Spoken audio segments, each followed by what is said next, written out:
Hey, hello there. Ah, starting very well. We're plugging my headphone out. Oh, I see I need to adjust a little bit here.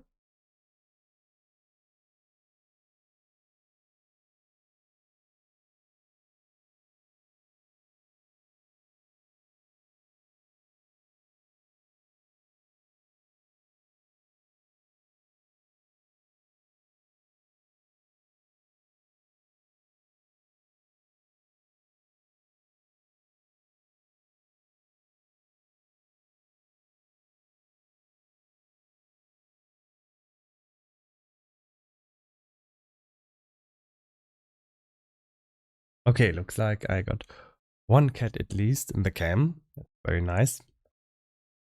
Hey, Luna.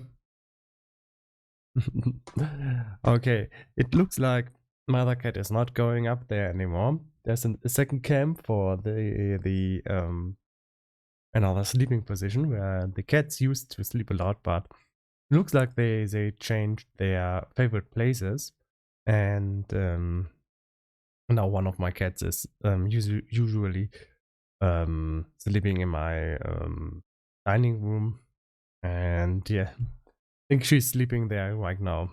So I guess only one cat today.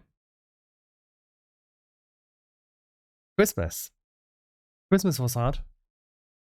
Christmas was hard for me. I was there with my family, and yeah, I did a stream before Christmas and was visiting my family. Yeah. Was not a pleasant visit actually, because my father was kind of all the time being very negative to everybody, just being kind of an asshole. And I really have to say, was not a pleasant visit.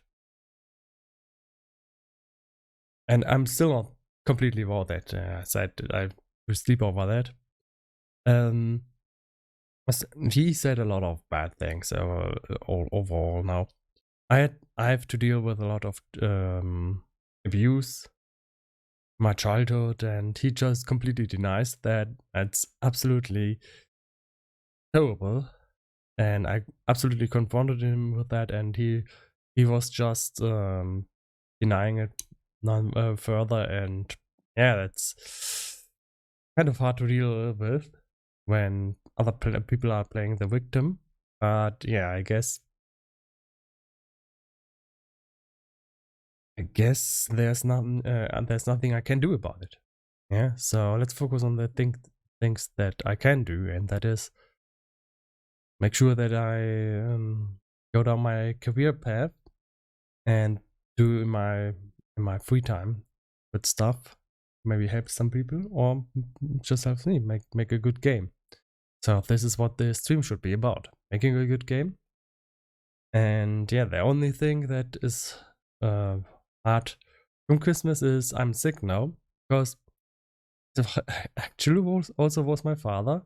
He had some kind of sickness. I don't know what. We were singing karaoke at the end, and I straight up told him, if you are sick, please use a mask or no microphone, or use something around the microphone. He refused that, and yeah, now I got the sickness from him. Now it's also my fault, because I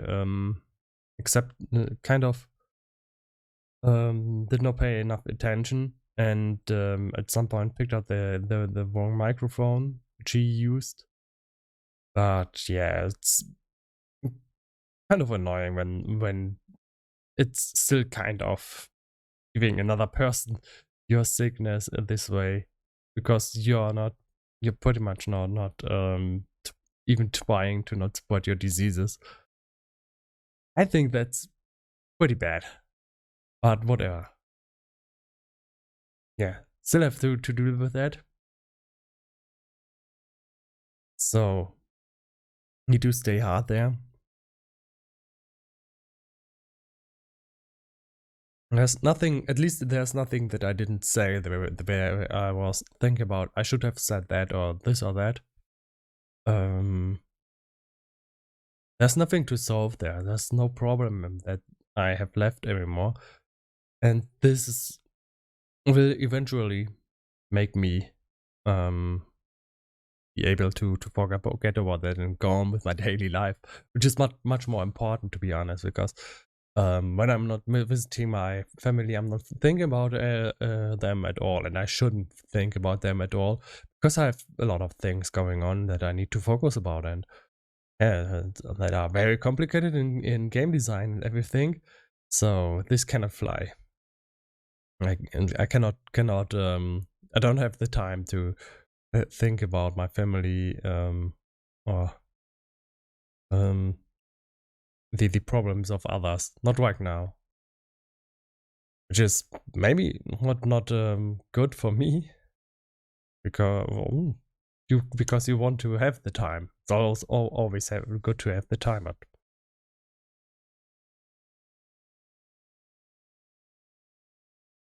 it's just nice to have. It's not must be, to be honest. And I just don't want to.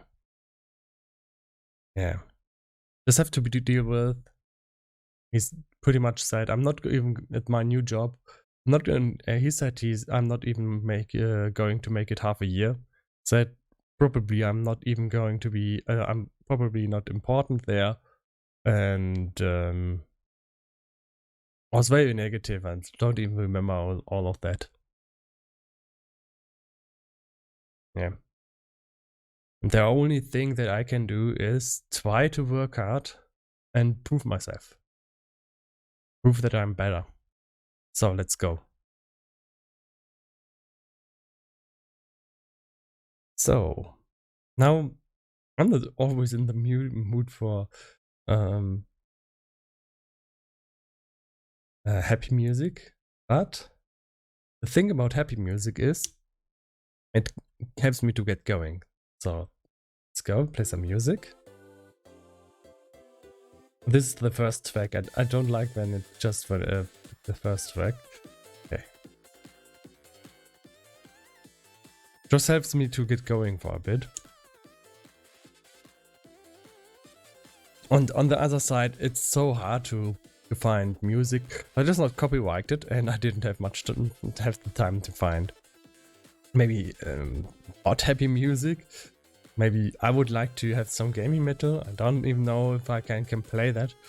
Like I really like the Doom Eternal and Doom 2016 soundtrack and all their rip-off, the songs that were inspired by that. Really like them, but unfortunately most of them, at least the Doom soundtracks, are copyrighted, so I can't play them. And these are Nintendo soundtracks, covers. You can play covers, and Nintendo is kind of a little bit sloppy with their copyright on purpose because they want people to spread their music, but it's always kind of a niche and you have to be lucky. So they don't copyright strike you. So in theory, Nintendo could copyright strike this, but yeah, they don't. At least right now. And if Nintendo starts copyright striking, yeah, then I have to go find another kind of music. Oh, yeah. Okay, so we were trying to find a solution to fix slopes. So, slopes. Right now, we tried to make the character really heavy. And we just observed what is happening.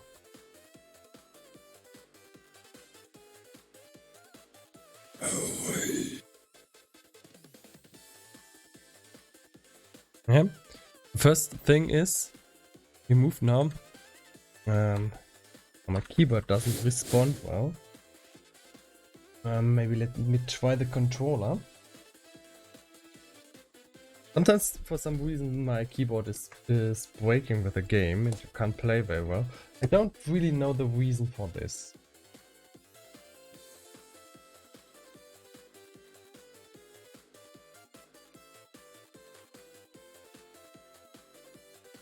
I do have a controller, yeah, but I can't find it. Let me take a look. Oh yeah, it fell off the desk.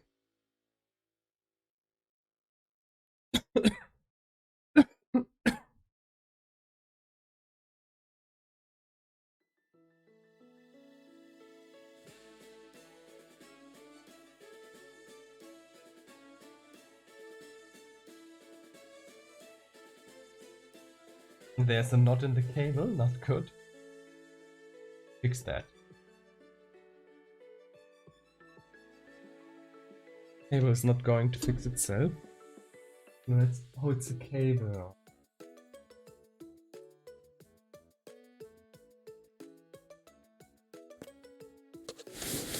So I go here, and probably I will have to use another headphone. And one of the problems here, I think this is not the clean build. So one of the let's observe all the problems.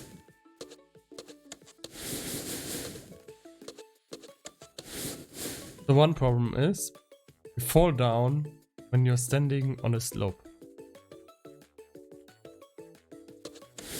Second problem is you jump up when going down a slope. Third problem is you jump up when going up a slope. So you're going up a slope, end of the slope, you're jumping. You're going down the slope. I don't know if you can reproduce it here. You jump at the start of the slope.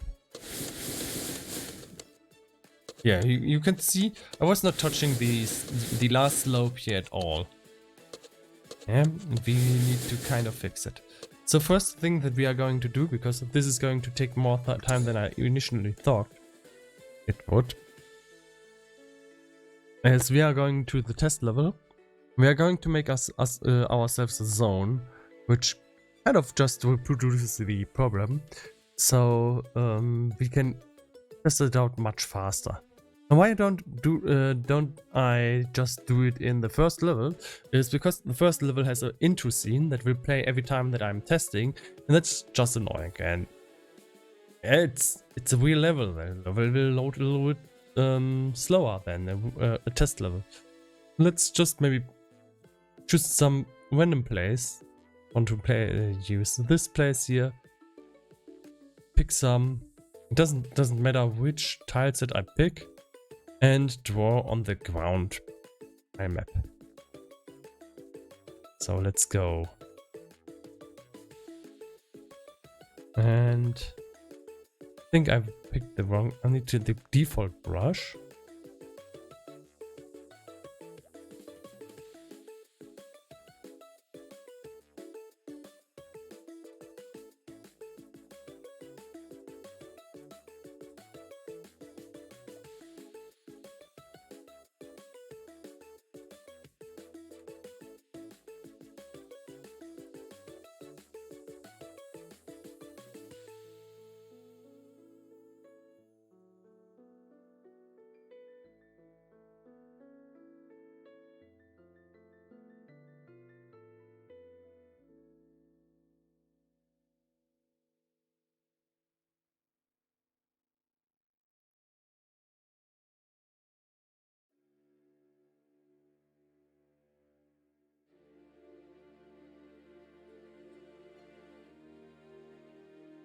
Okay.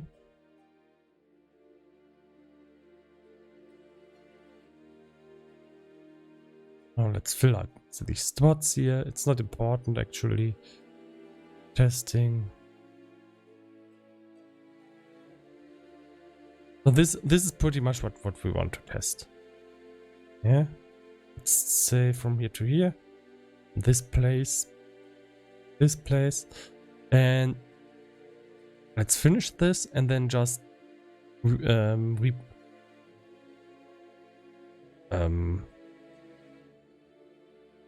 what is it called? Clone it. Let's clone it. So no, like this. Like maybe that. Can vary some space, yeah. And voila, we have a couple of slopes.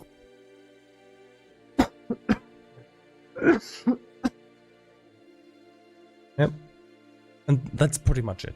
Oh, this one slope here. Issue. Yep.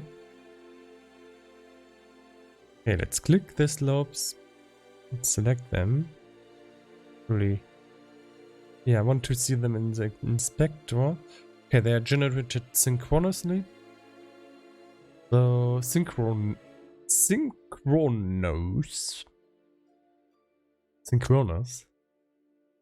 And let's put the player on top of one of them.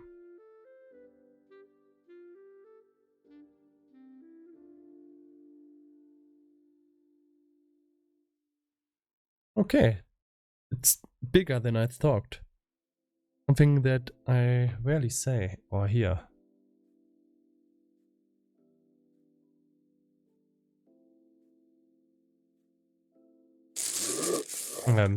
Forget the second one. That was a dumb comment.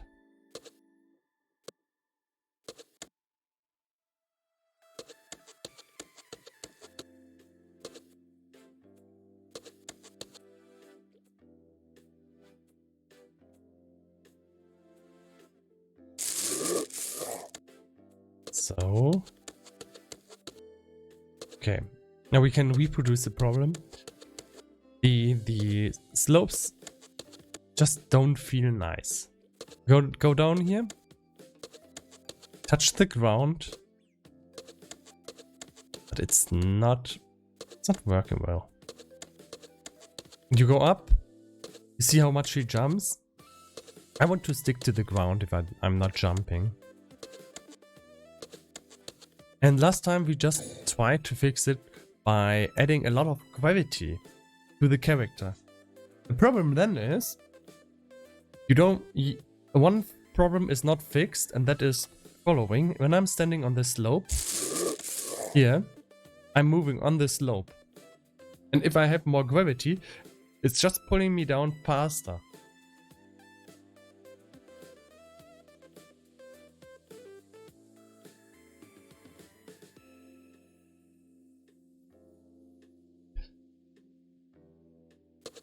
But this is something that we can easily solve.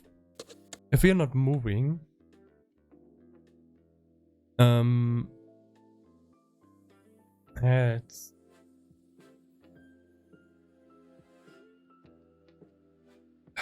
that's hard.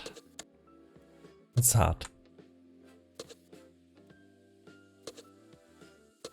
We have a lot of problems here. Also, what is this jump? Yeah. So we generate upwards force. Once we stop, the upwards force is still there.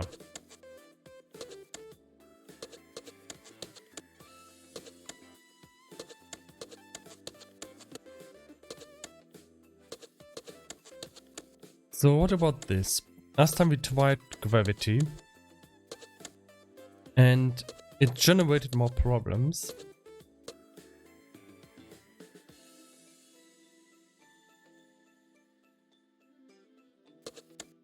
So we could maybe.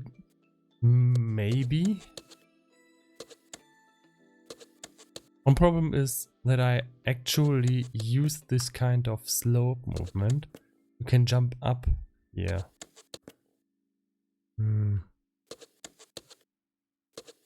You just have to jump before you're touching the end, and it will still work. Okay, so I'm trying to think of a solution. And the best solution would maybe be, once you come to this zone, right here, you go up, you go down.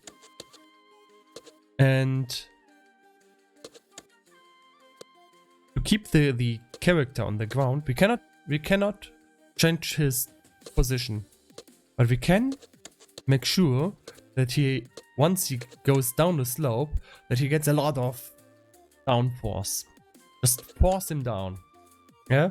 Push him down. Once he gets to the slope. How do we realize we're on a slope? That's quite easy. Actually, we have 3 detectors here. And when the right detector is saying there's nothing in front of me, the left one is saying, hey, there's something underneath me, then we are on a slope. That's pretty easy. So let's go for the coding solution.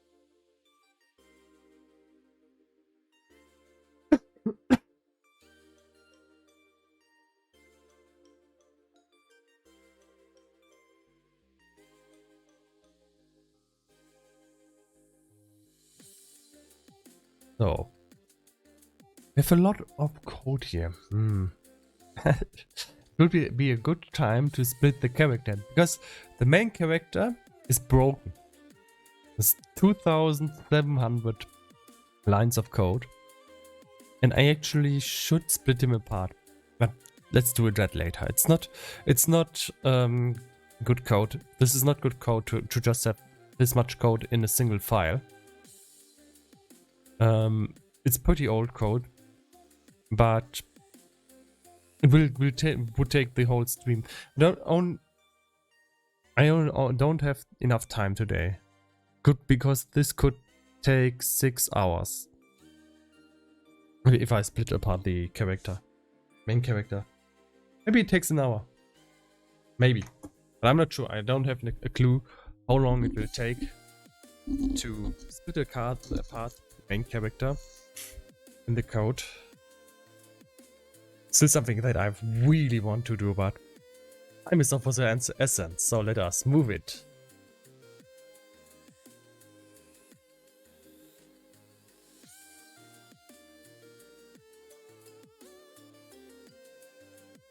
So how do we start? We need a function.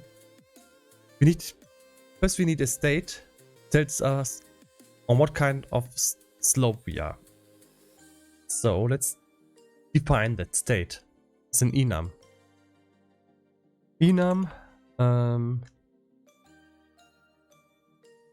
Hi Ivan, to offer promotion of your channel viewers, followers, views, chatbots, the price is lower than. Okay, let me delete that chat message real quick. Where is it? I think I can't see mod comments. There it is. Okay, and it's deleted.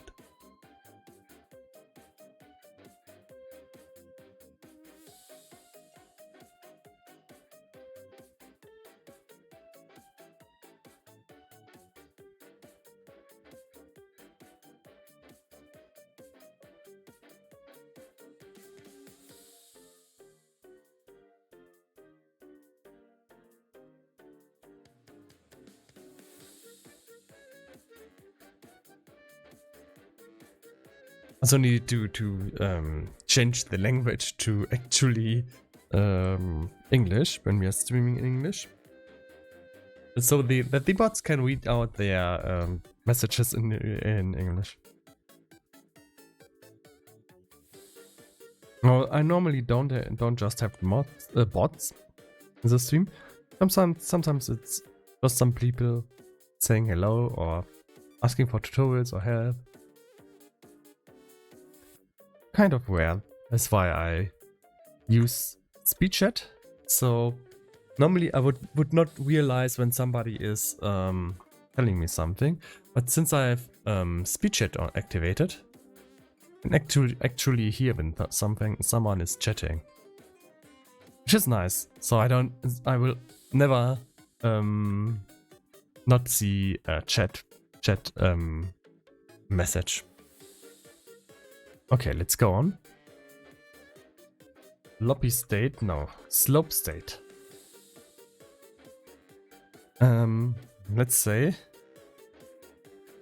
first state is we are not on a slope. Not on slope. Yeah, we could define also on ground, jumping, but let's not make this too complicated and say we only care about slopes. Or else we are trying too many things at once and it's going to cost us a lot of time, and it's always a little bit harder to debug when you're trying too many things at once. Not on slope. Forward slope? Down slope? Downwards slope and upwards slope. Fix the typing here.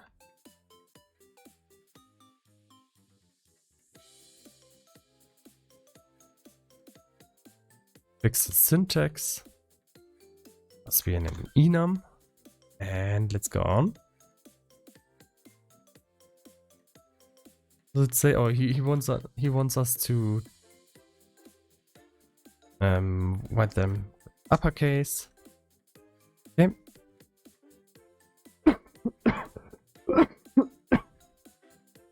Oh, sorry.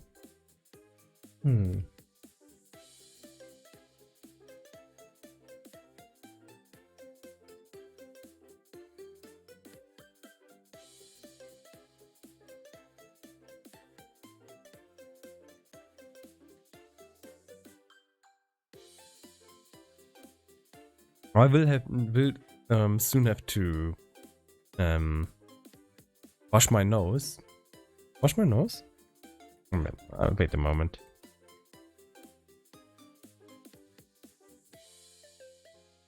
Clean my nose. It's sounds weird.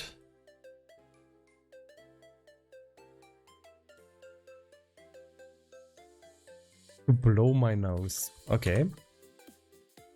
That's sounds a little bit like cocaine. But yeah, I will soon have to blow my nose, and I will just do it right now and deactivate the camera for a moment.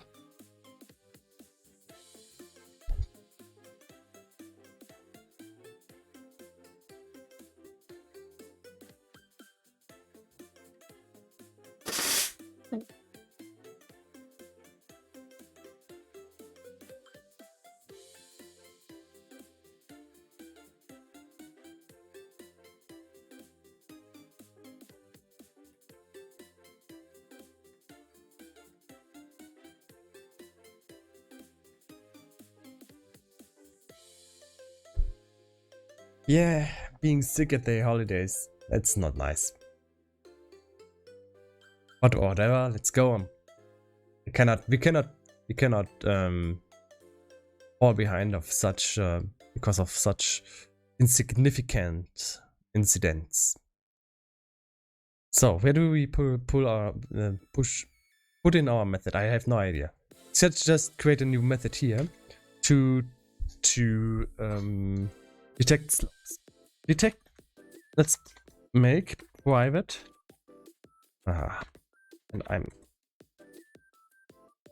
kind of having problems typing today. Detect slope state. What's the problem? Oh, I think I'm doing this underneath the class. Yeah, this is underneath the class to define the method inside of the class. Okay, so if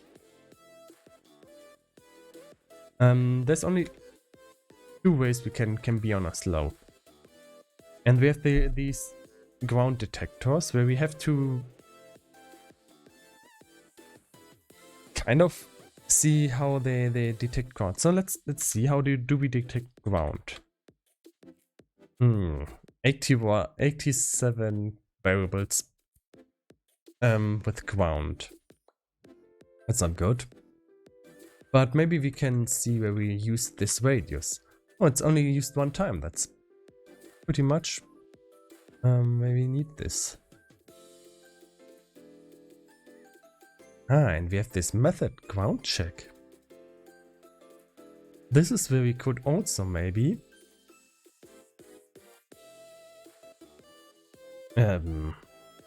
use our method, detect slope state, and instead of now in detect slope state, we need the results of these colliders here. These are the colliders underneath the character. These are the detectors 1, 2, and 3. So colliders 1, 2, 3, and we could repeat these checks here, but that would be bad for the performance. But we can just give it to our function that we just created as parameters. Oh, let's also copy this here.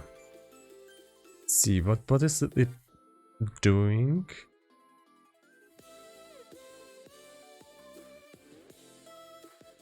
Okay, doing something.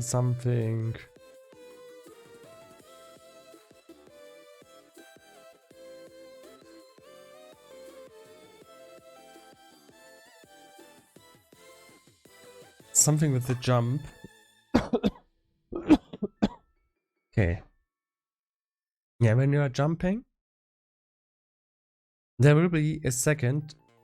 It doesn't matter. There will be a second where the slope state will not be detected correctly. You jump up, and this collider is still touching the ground when you jump, and it's just moving that much. Just not at all. It's still saying, hey, I'm detecting ground under me. This is why there's a special ground condition here. So I think what we need to do here is to go behind this. Let's actually, yeah, we need to go behind this because we could do this in a different check, but we need these colliders here as a because we don't want to do this again. However, this is bad code, so we need to do a lot of stuff here. So let's take this out. Go to the to the usage, this line of code, create these colliders and give them as a parameter.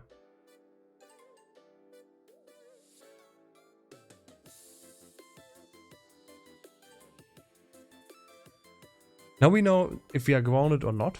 If we are jumping,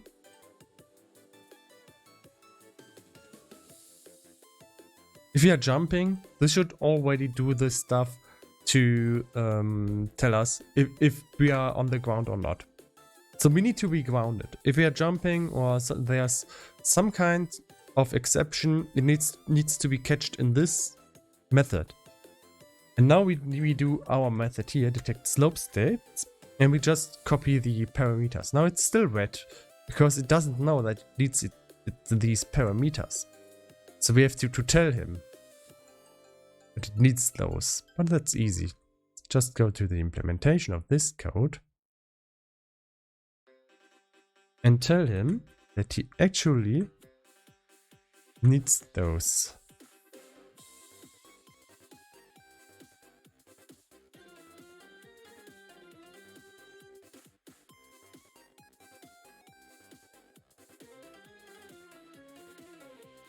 So now it knows everything that it is doing. We're not detecting the slope state here. And now the only thing that we have to do is copy this code and go to our function again. Now we haven't done anything here. But we can immediately say if we are not grounded, return. Because this is why I said, let's not do too many states at once. Let's not detect if we're jumping or not. We need to make everything work together. Not try to do everything in this function. This is how we can save some time and also make some kind of good coding pattern. And it's easier to fix later. So now we get to the real stuff, to the real code. Let's go. There's still one line of code that I need, and that was the detection.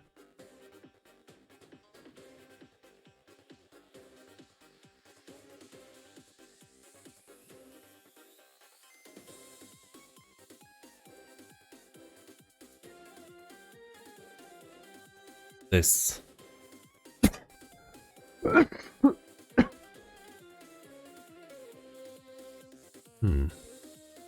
Actually, these are just booleans. Damn it. We don't need to do this in this method.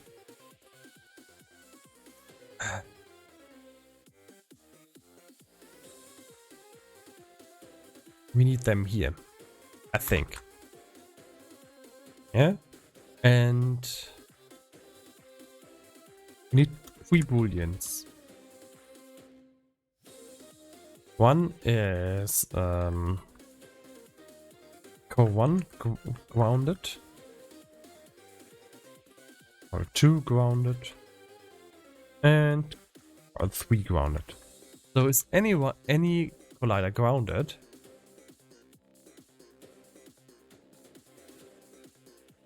And by default, these will be false. It says it's never used. We are going to give them into the parameters.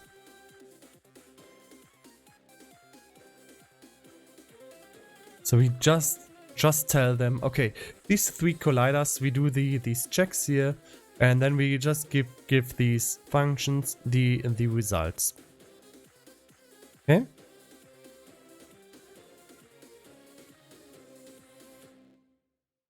And if you want to do this even better,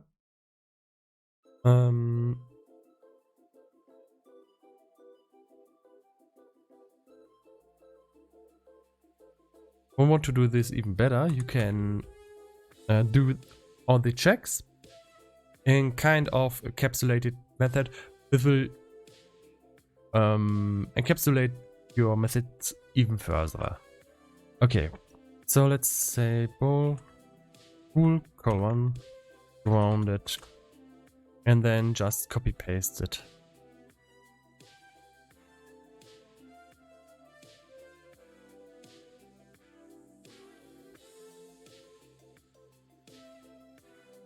Should have put the number behind. Always a little bit easier when you're copy pasting things to put the number behind.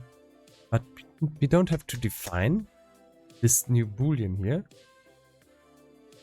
Oh, we have to define it? Oh. I thought it would be false by default. That is interesting. Oh. I haven't seen that in a while. So, and then we just say if any of these 3 is true, then is grounded check also true.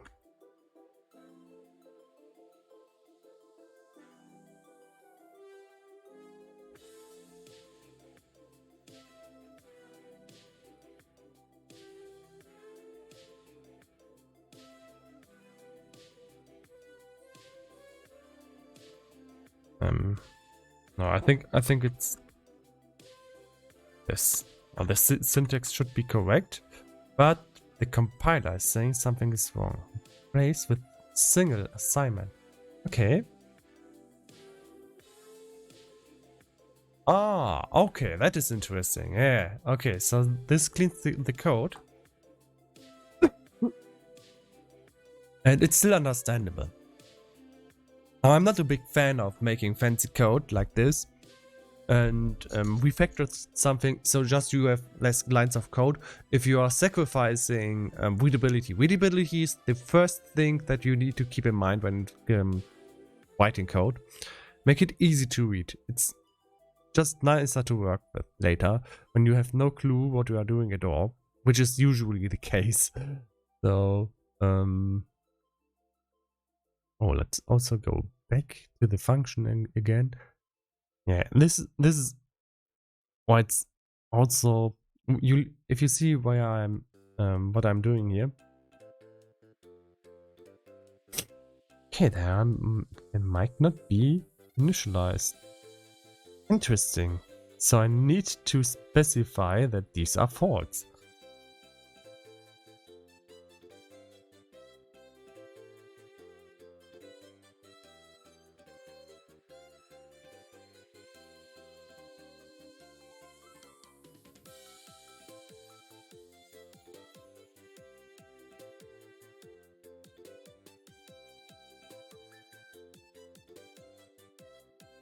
And I wanted to go back to this implementation one more time. Just copy the parameters because I'm lazy.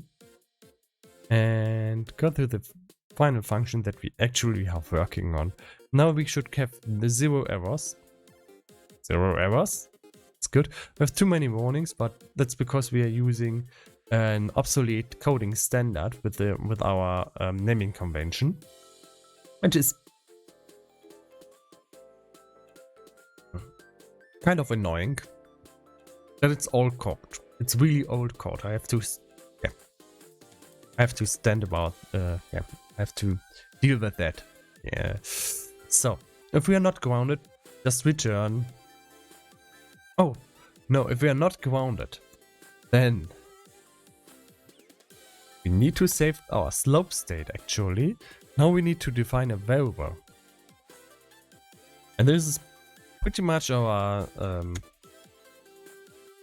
state machine. Private slope state.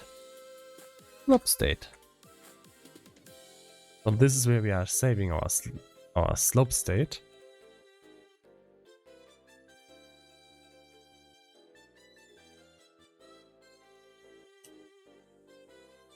And if we are not doing anything, slope state is, if we are not on the ground, then we are also not on a slope. Finished. Yeah? Pretty much that's it. So what if we are on the ground? If we are on the ground, then this will return false, and we will go into the next line of code. So we don't have to write mgrounded ever again. Mgrounded is true now. Okay. Now let's go through all the cases where we are also not on the slope. If any of those 3 booleans, or all, if 2 of those booleans or all 3 are returning true, then we are not on a slope. But on the other side, it's even easier. If we just check, is only this returning true or is only this returning true, else we don't care. Else we are on a slope. Yeah, okay.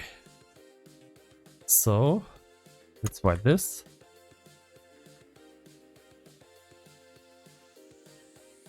So there will be 2 if cases.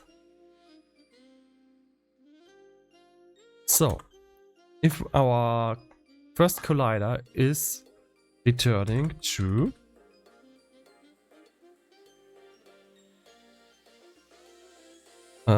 then we are slope state on an upward slope. And if the same goes for, actually we don't need to write true here, and then return. Oh.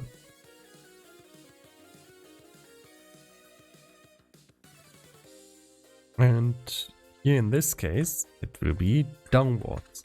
Now you could actually say, hey, what we are looking to the right or left.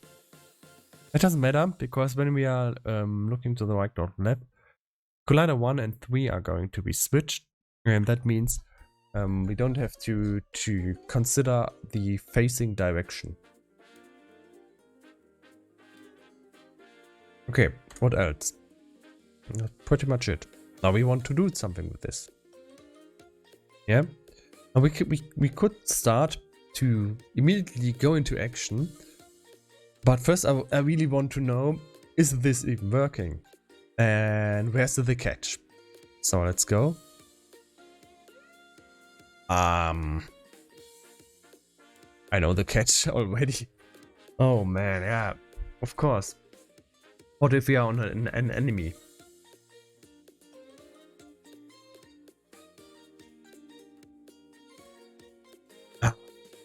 Now, if we're standing on an enemy only with 1 foot, yeah, we need to change the check again. Okay. Oh, damn.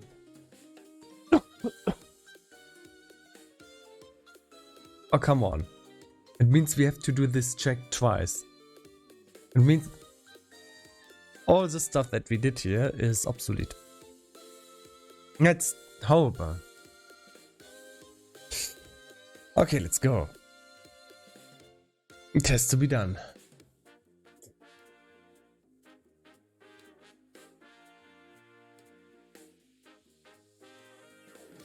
So can we make this easier? No, right?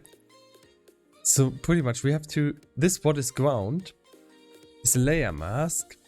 This layer mask now has pretty much everything inside of it where you could stand on. Enemies,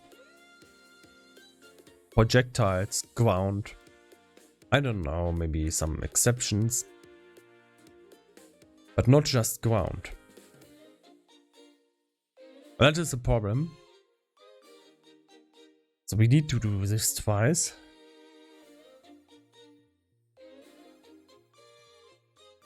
We need to generate these colliders twice. And then we pretty much can put this function inside of the two checks here. Okay. Okay. I guess I messed up. Well, actually, I did not mess up that much. That's easy to fix. Let's go into this function. Say you don't need parameters anymore. And voila, everything's fine. Now we go into our new function. Say you don't need grounded checks anymore.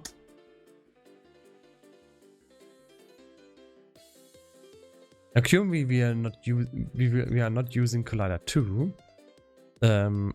grounded 2. But let's keep the code for now, because we are still in the testing phase. And instead of what is ground, we are just checking for layer 8, which is the ground layer, the tile map ground layer. I only want to test for that.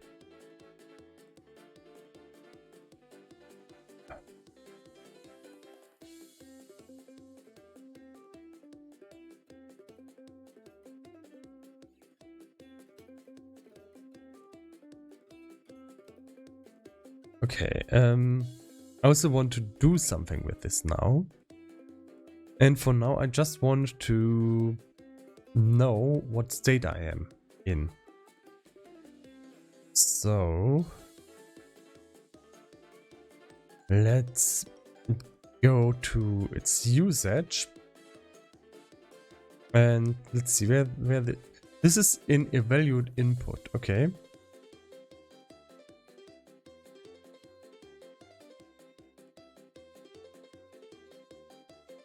So in the end, we want to, at the end of our input evaluation,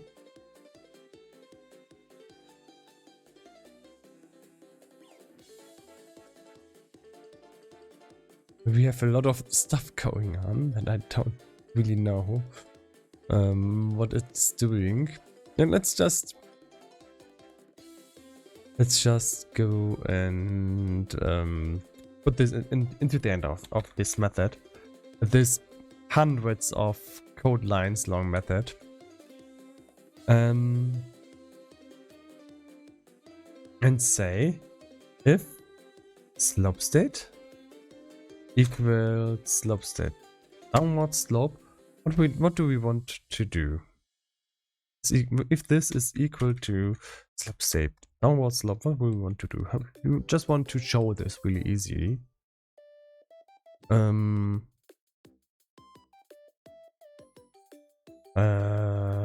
You could just debug log it, but it's a little bit annoying.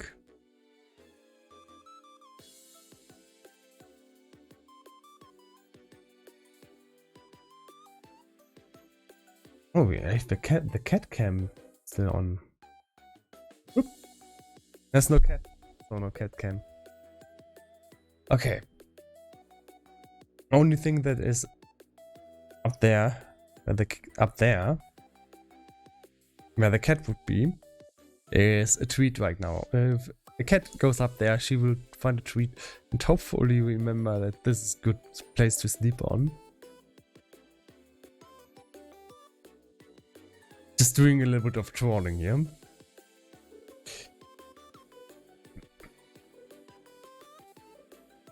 So what do we do?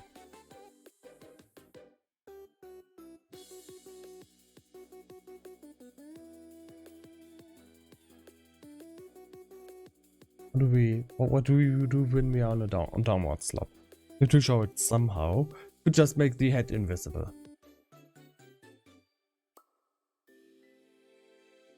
Or something like that. I don't want to have a text over the character. But I want to have a text over the characters. It just shows us the state.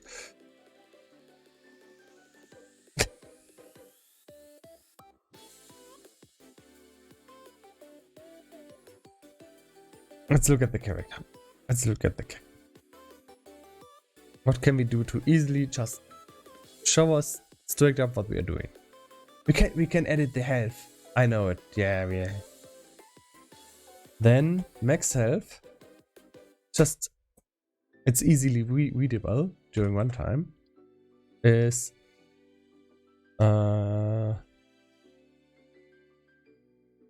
3000.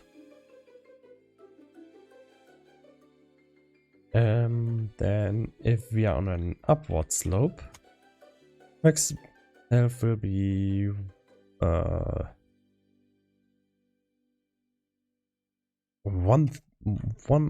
let's go for 500, and if it's no slope at all, then it's going to be 100.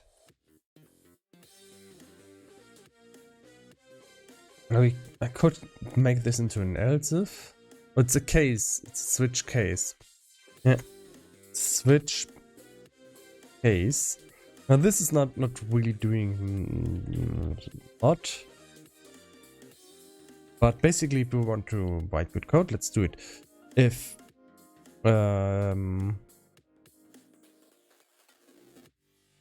slope state.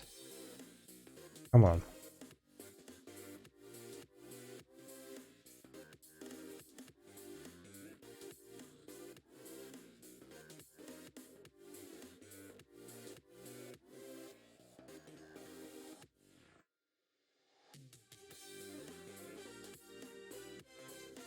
Let's see, what is the problem with the compiler right now? At case label. Oh yeah, case, yeah. Case this. Do this. Will be a little bit easier later. Okay, then making this 3 times. Downwards, upwards, and not on slope.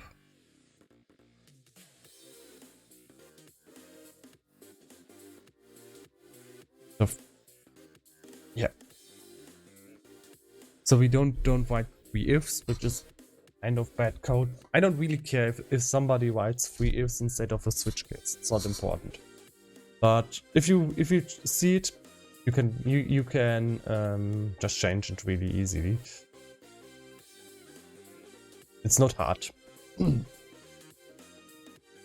Okay, let's go.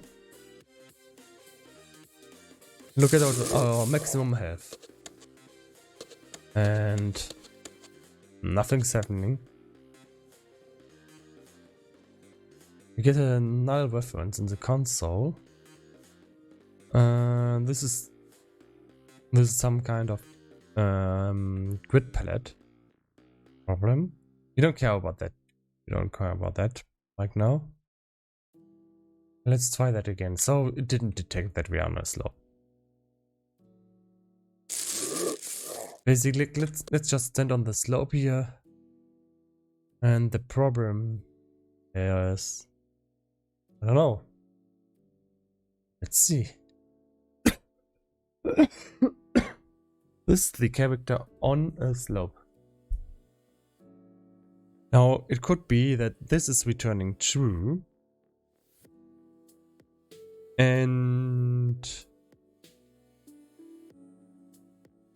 these two are returning for this is true, and this is false. This could be, I'm not sure. Is the character grounded? See, we can actually see it in the animator immediately. The animator says he's grounded. So the is grounded check returns true. So, did this ever happen? Did this even happen?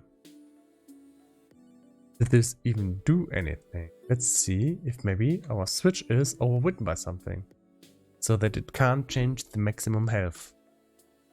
I doubt it. The health should immediately be 10,000.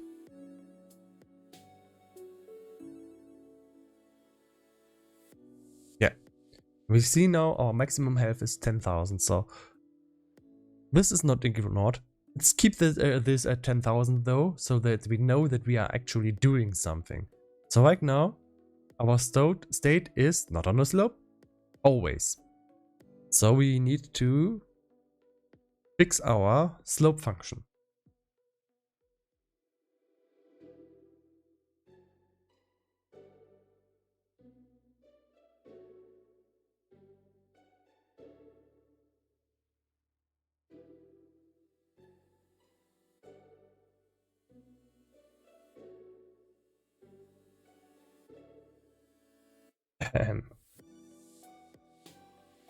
Okay. Now she's sneezing.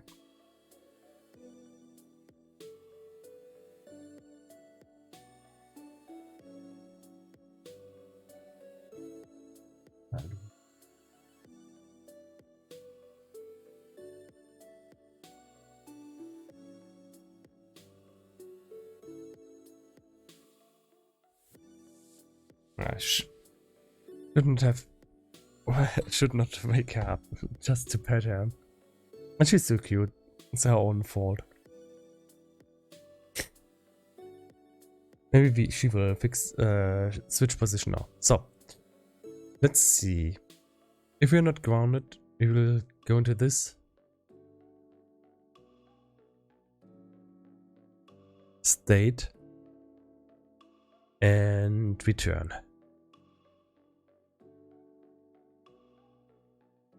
Okay, actually this can be at the very start. We don't need to do anything if we are not grounded.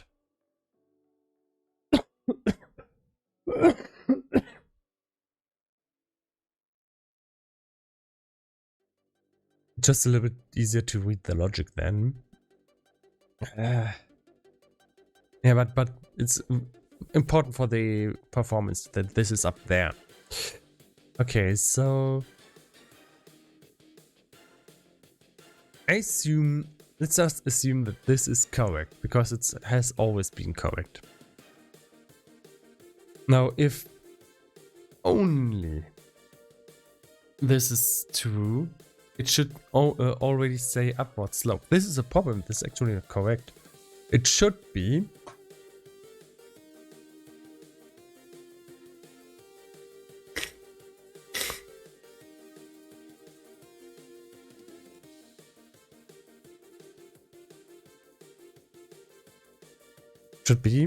I can just copy this right here. In this case, collider 1 should return true, the other two don't. In this case, collider 3 should return true, the others don't. And we fix its function, and that's actually kind of bad, because this function should actually not have worked at all.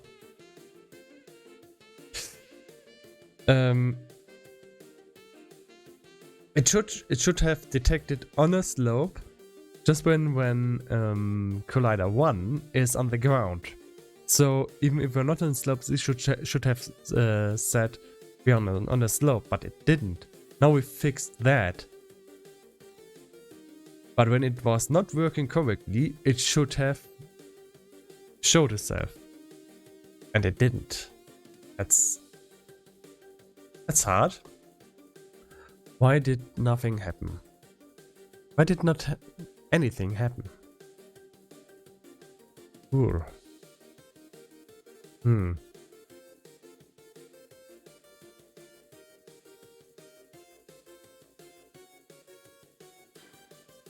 Excuse me myself for blowing my nose short.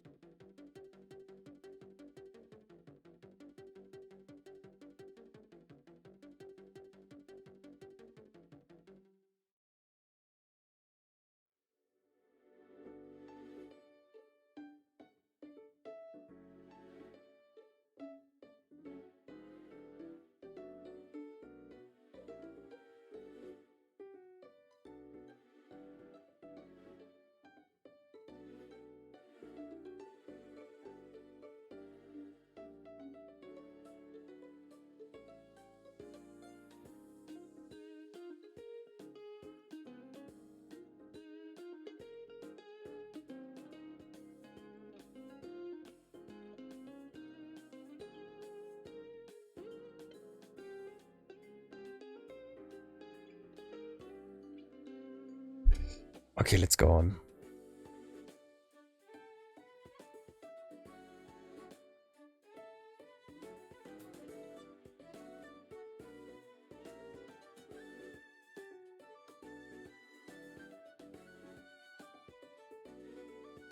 So let's also debug log this. Debug log. Just write it into the console if this ever detects abort slope. Something's wrong here. Something's odd, and we have to detect what. It's most likely some stupid mistake that I did, but I don't know.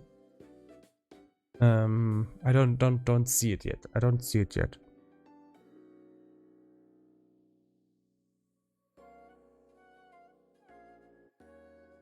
Well, let's hit play.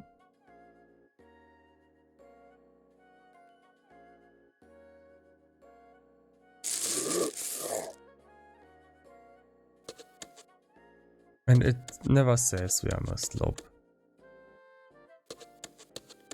Never. That's weird. It's really weird.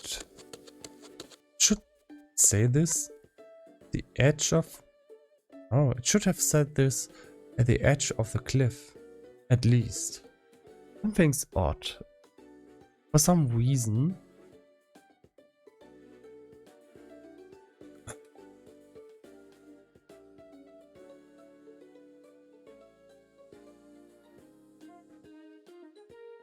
Maybe? Does it go? Does it go always into this? Does it always say this is not true? These two conditions? Let's check it out. Will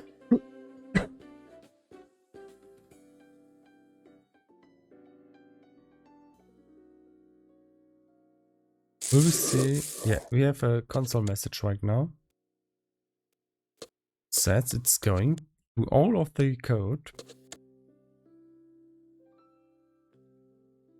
And then it says it's not on a slope. So...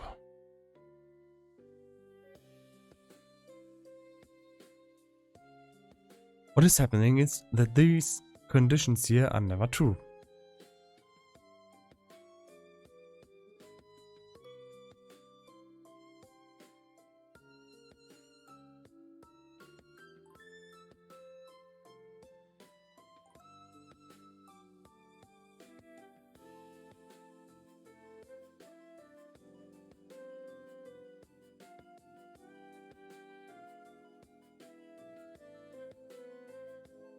So what is it doing? Checks if this is a game object. A little weird to check it like this. This is actually not my code. I copied this from someone. And this should check if this is null. Now the time map is a game object, so this should still work. No problem.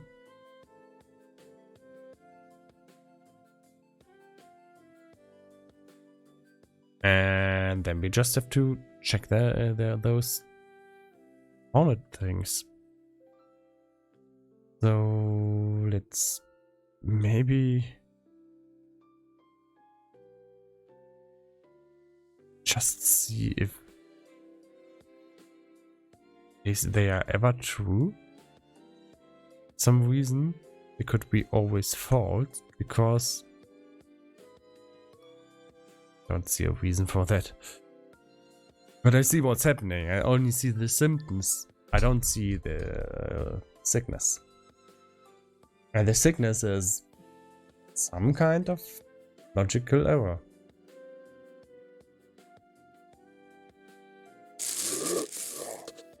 Okay. Interesting. So it never says it's that the ground colliders are detecting any ground. What?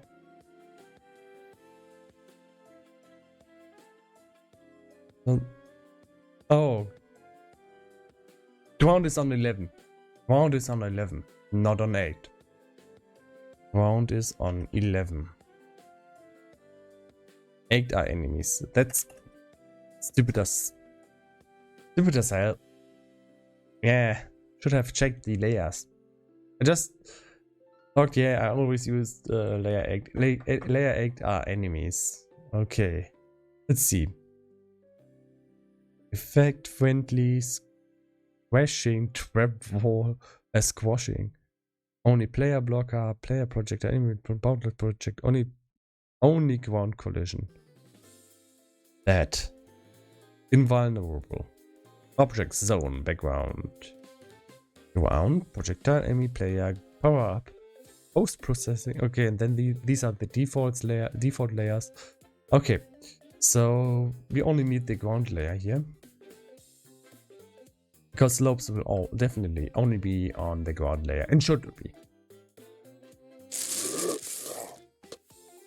Downward slope. Can we get an upward slope? Is there an upward slope? So it detected an downward slope 2 times, but never an upward slope. So I assume that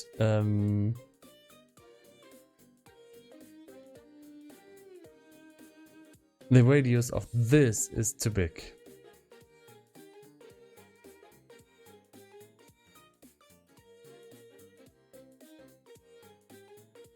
And I don't even understand what it's doing. So this is 2, 7, 2, 1, 4, 5, F. Looks like a pretty number that has been found out. But we need to use another radius here. Make this way smaller.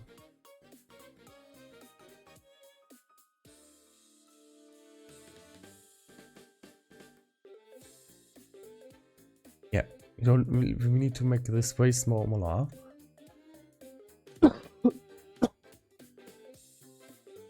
And then we should actually play around with the values a little bit.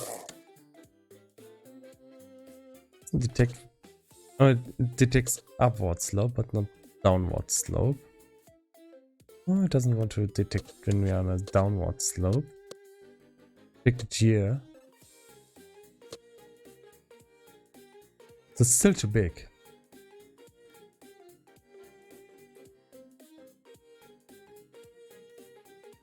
It's still too big.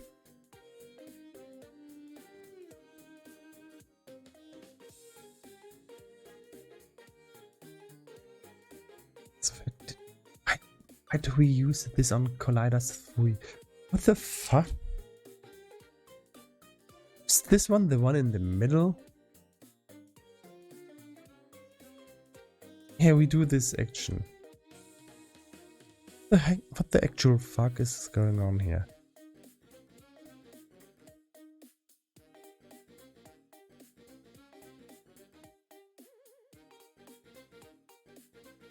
One, two, three.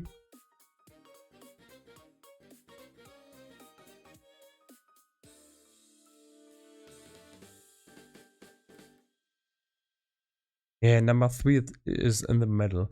It's stupid as fuck. Okay. Need to take that into consideration. That I had number 1 and 2 first, and then added number 3 and was too lazy to change the naming. And now number 2 is on the right. So let's check. Only for number 2. It's number 2 true, the other false. Okay, now it should also detect downward slopes. We can actually look at our health bar now to see if we are detecting slopes. And all we did there is have a good slope detection. With a slope detection.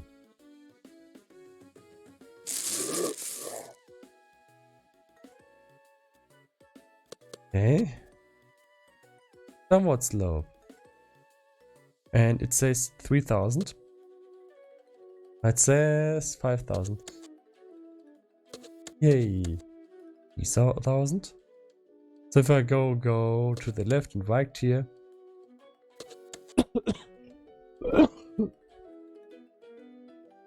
It's going to a little bit hard. So now the problem. We now have a good detection for slopes. We now know when we are on a downward slope. It's very good in this case. It's not going to work well in this case.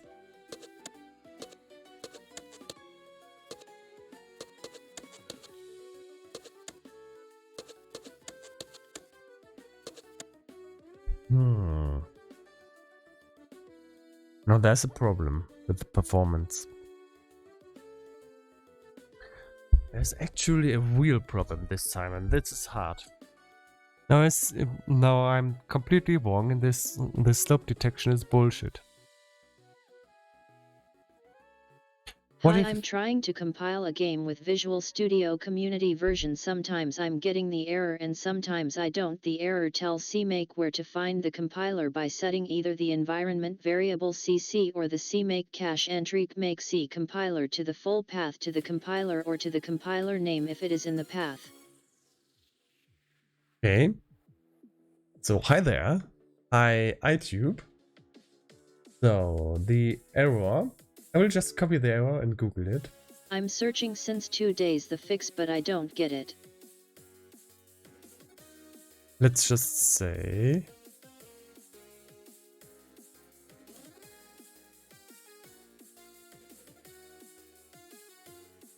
So I'm using Wider right now. And...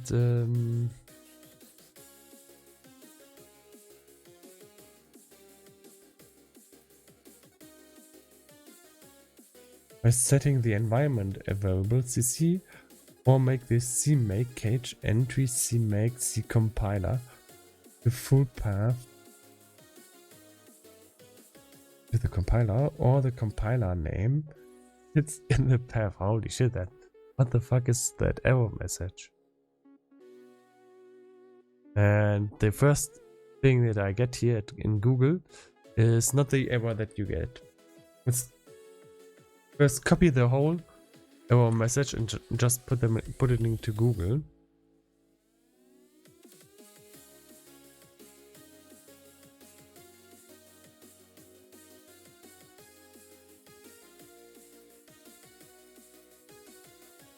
Do you use Unity?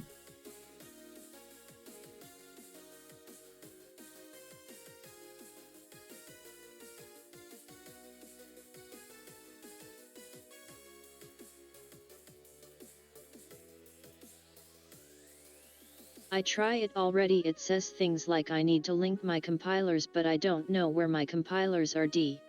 Okay, that's easy. First, you try to go into the project settings. And forget about that. It's not the project settings. It's the preferences. And there we have this external script editor. And inside of here, there should be your editor, like Visual Studio Community. This is also what you use. And if it's not in there, you can try to find it by browse. And then you simply try to find the folder location. And this is, I thought, what your problem looks like. That's why my initial thought. So this is the preferences, external tools.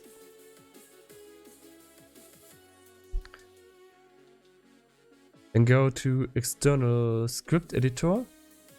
And it should be in there. Is it in there? I don't get it. How did you go there? Okay, edit. Preferences. Here. Can you see my mouse?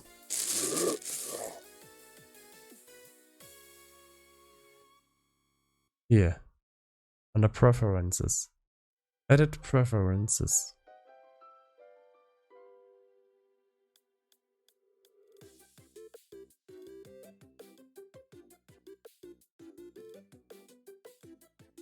I don't have that in edit. Don't have that in edit.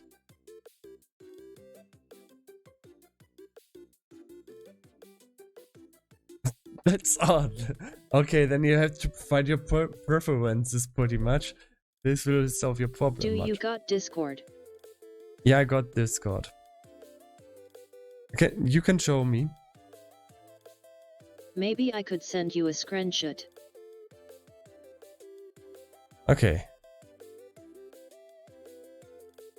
Is there Discord in here? No, there's no Discord linked.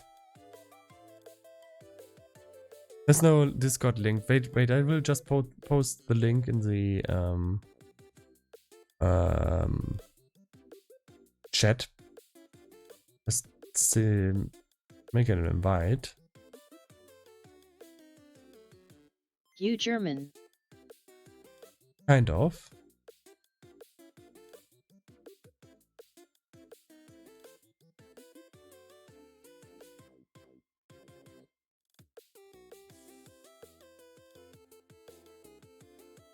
So the link is in the chat. Ah, good. So I don't need to change my Visual Studio to English D. You should pretty much change your Visual Studio to English. It's if you're coding, always work in English. Just by John Schnetti, the link got blocked. Oh, now I'm blocking my own links. That's great. https discord ggqayvb9wk. No, it should not be blocked. XD. Yeah, I disabled links for obvious reasons. Because yeah, there's a lot of scammers on Twitch, like buy 6,000 bots for your view account, and I don't want to have 6,000 viewers. No, thank you. Especially not bought ones. I don't need to buy my viewers.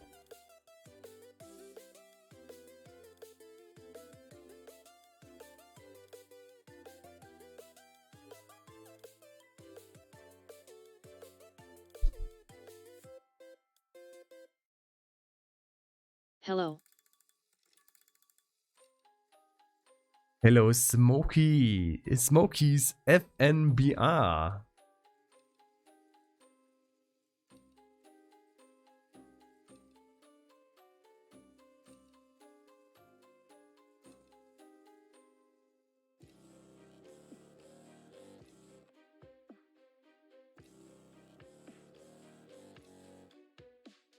Well, I send you a screen in Discord. Okay, I see it.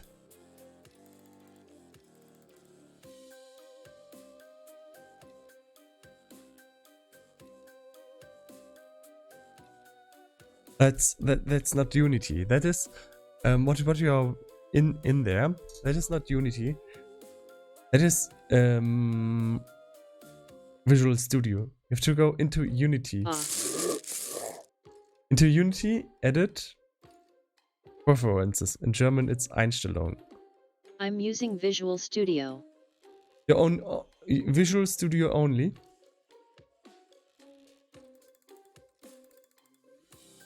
Okay, it's just before you said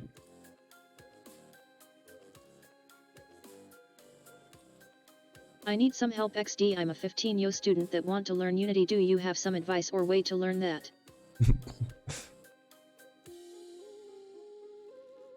One after another.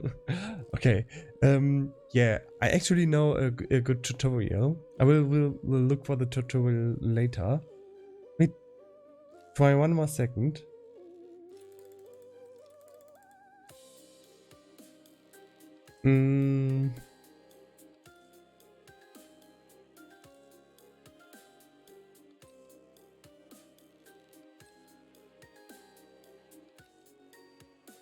So you like link your compilers and you don't know where they are. Yeah.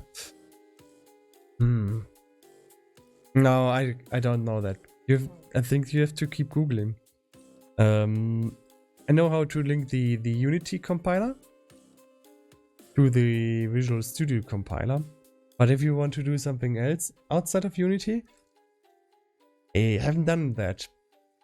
Now in my I searched in the internet, but they also don't say anything. To link compilers, so you should pretty much find something now. For link Visual Studio compiler. Search for that tutorial. Link Visual Studio compiler. But are you trying to link Visual Studio to a Unity project or not? That's important here. Are you trying to work in Unity, or are you trying to work only in Visual Studio in some external project?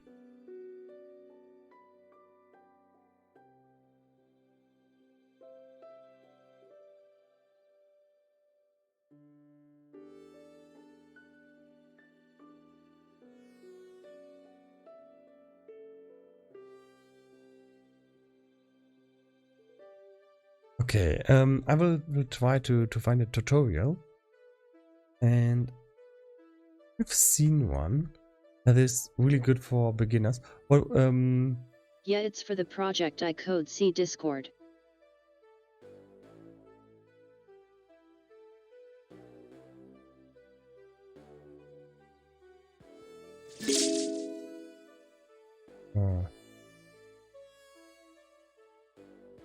So you're on Windows.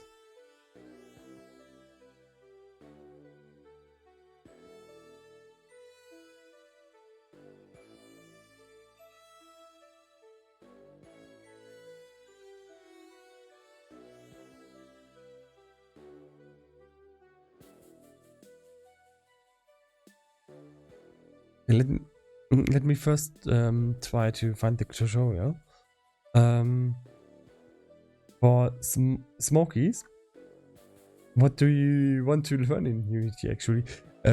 First you have to know what you want to learn actually. You want to learn how to code, to make maps, or to make 3D art. It's a lot of different stuff there that you can do.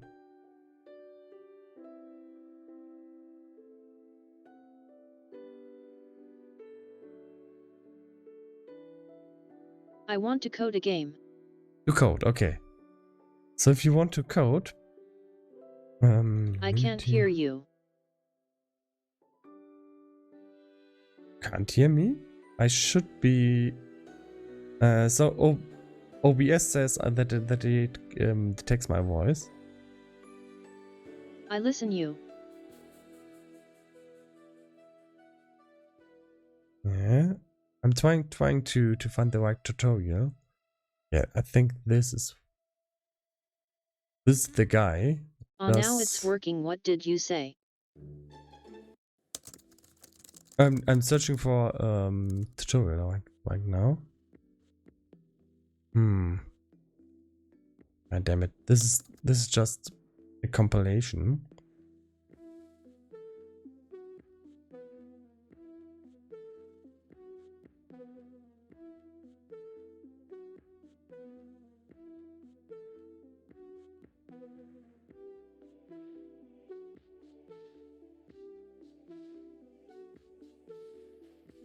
Okay, I need to find the game of the tutorial game first.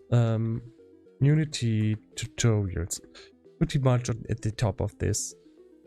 The guy who makes pretty good tutorials. It's this guy, but I don't know his name. Ah, there it is.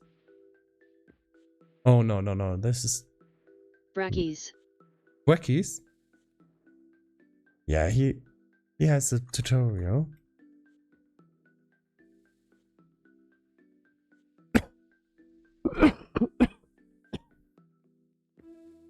If you want to make a video game but don't know where to start, this is what is called a game engine. This is a game and want to start with something not too difficult, I find that GameMaker is pretty easy to pick up. Some examples of games made using GameMaker are Spelunky, Undertale and Ink. GameMaker is essentially free, however some features do require you to purchase a license. Okay. I don't find most of these too important for beginners, but do note that you So I will post you this tutorial here. This is how to make a game. Video game. This is more if you want to make a video game, but good tutorial, but there's a specific C# tutorial of Brackies. if you want to learn how to It's this one. It has 8 videos and each one is quite short. It's well made and I can recommend these tutorials because they're just good. They have good good coding. His coding style is okay, so you can get far with that. https www.youtube.com watch vn775kswqvkw list plpv2kyib3jr4 tilde 7 spizr. Okay, going to mute my own speech chat now. Okay, I already know C#, but when I try to put hand on Unity and do some stuff, I don't know how to start basically. Okay, basically there's no one method for all, but and you should go into the second tutorial. So this one is programming in C#. It's going through all the basic coding, and as a 15-year-old guy, you should guy or girl, you should pretty much go through them. And even if you know program C# already, probably skip through them one time. It's important to really have these deep in your mind. Then how to make your first game? Can we recommend this tutorial here for a film? Now there's a lot of tutorials out there, but unfortunately it's really hard to find tutorials that are not hours long, are enjoyable, and a lot of tutorials even have a lot of bad mistakes in them. And this is one of the tutorials that at least will get you an idea of what kind of stuff you can do. And you just pretty much start with an empty project normally and do some stuff, get in a ball, make it move. That's pretty much how you start.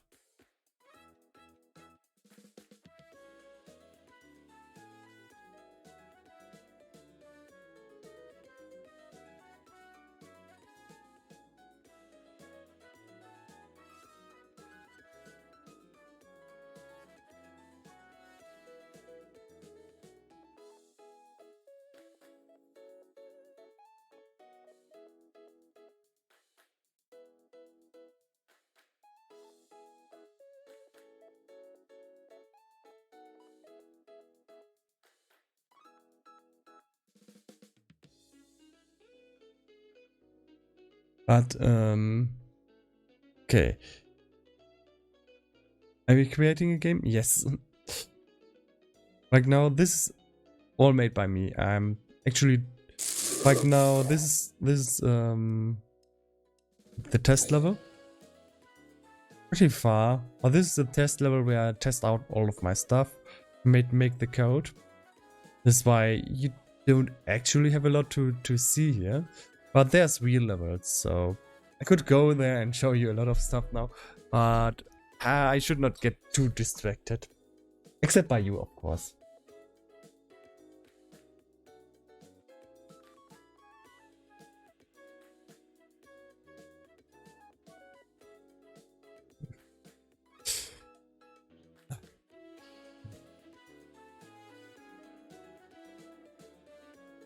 So back at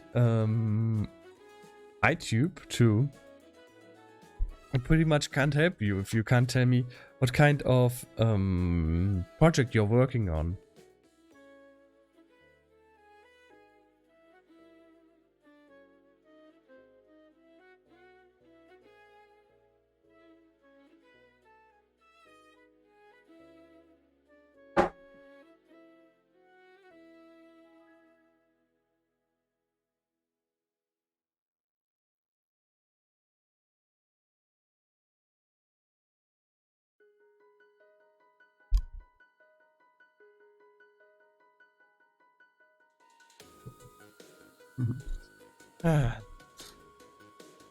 Somehow my cat doesn't like to be on my lap anymore.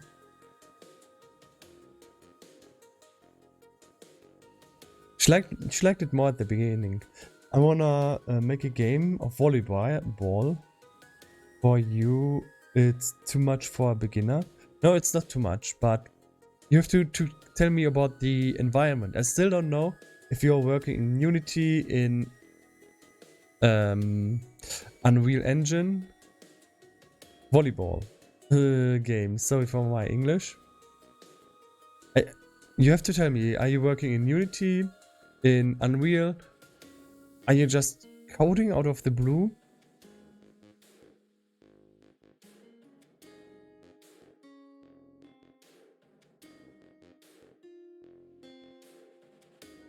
It's really I don't have enough information to help you.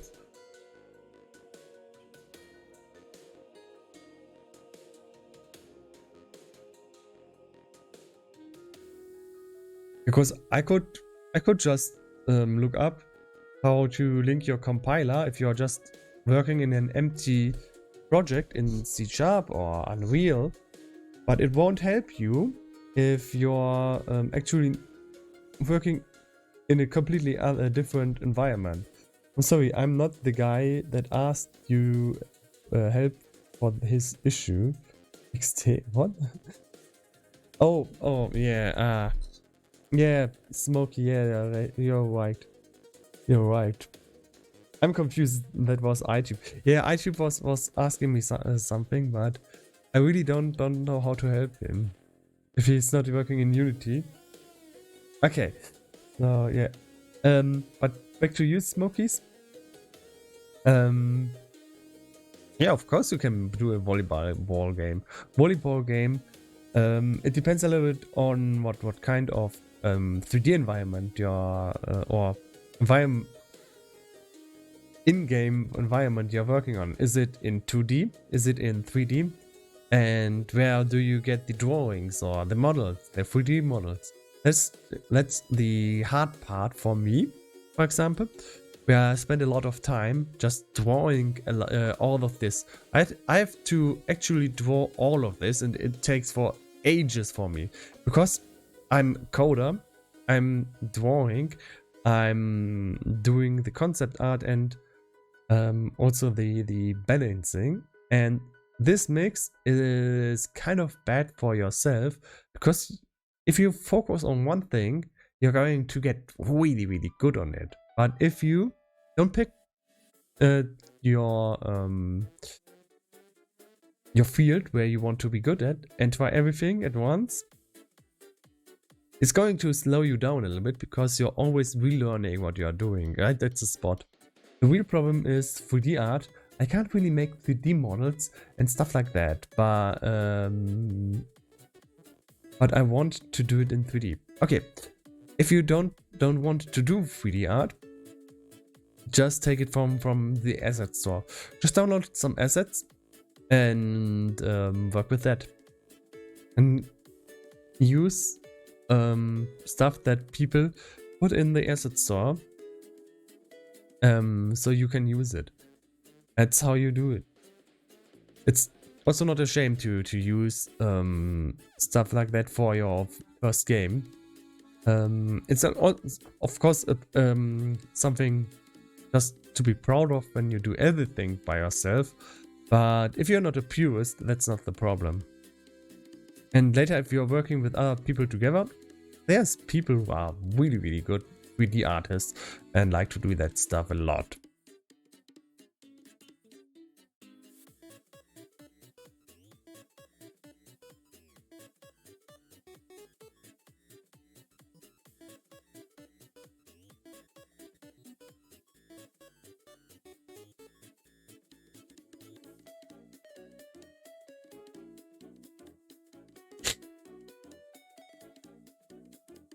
Okay, so I'll go on with my own game now.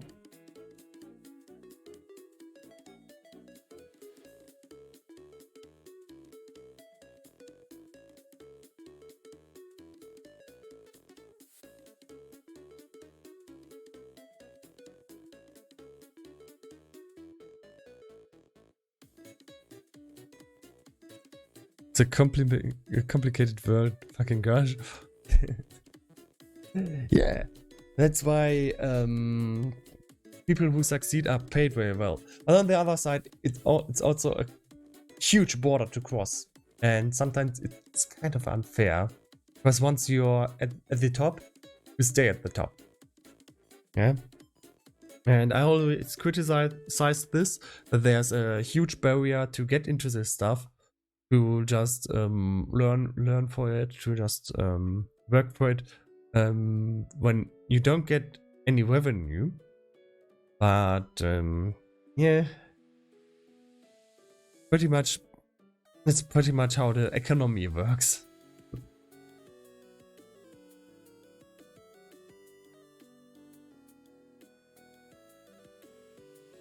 So let's go on. So now I have a slope detection. When I'm going down the slope, you can see my maximum health is 3000. When I'm going up, it's 5000. So it's detecting slopes right.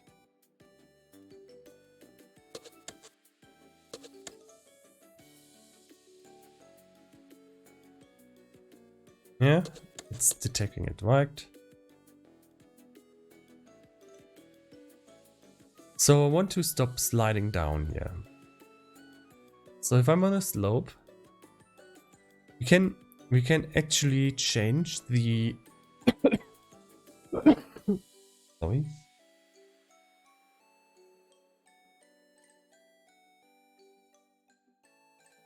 Great, my kid is now lying on the floor, but she doesn't want to go on my lap.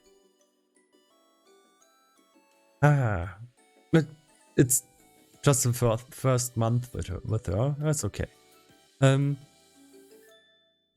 So if we are standing on the slope and we're not moving, we don't want to fall down. How do we do that?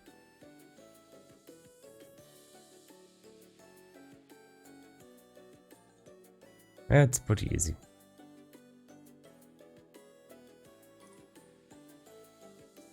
Let's say we have to go into the movement. We have all this code. This is just the detection at the end that changes our health, so that we know what actually is happening. So we have this case. Can we say case?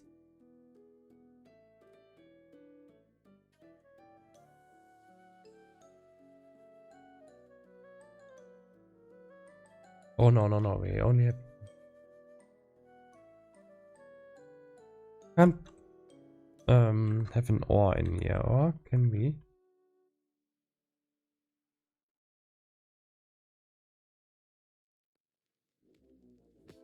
I think this is not correct syntax. It would be nice if we could then just say well, x velocity is 0, yeah, that. Then it goes on, but it doesn't. So okay, has to be an if statement. We are going to do this inside of the movement evaluation, which is some place I really don't like to do. I really don't like to touch that. So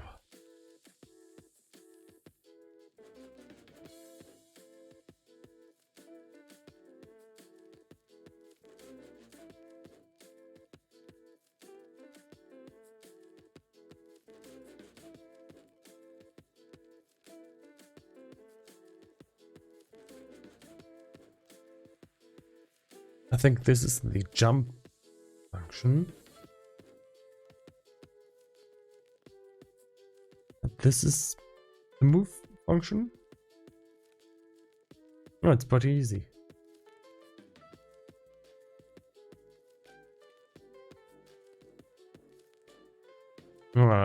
Of course it gets more complicated.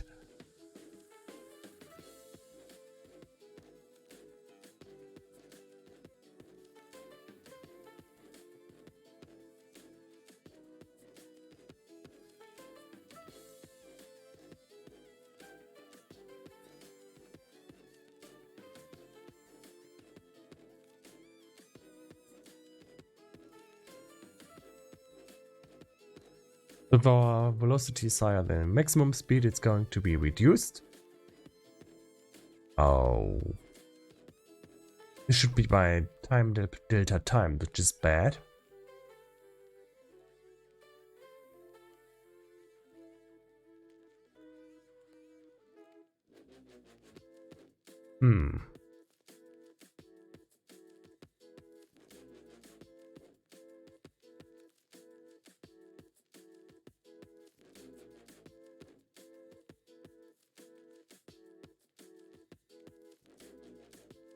Come on. We fix this now. Ah, damn it. Yes, we should. We absolutely should.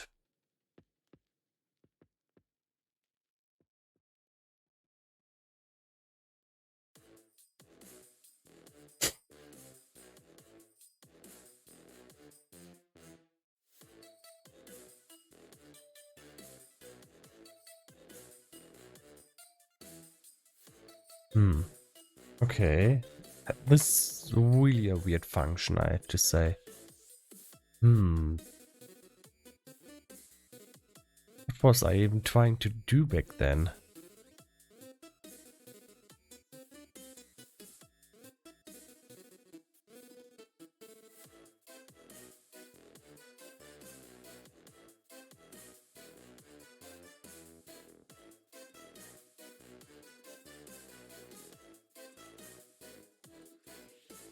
Okay, no, this is okay, but it's really weird.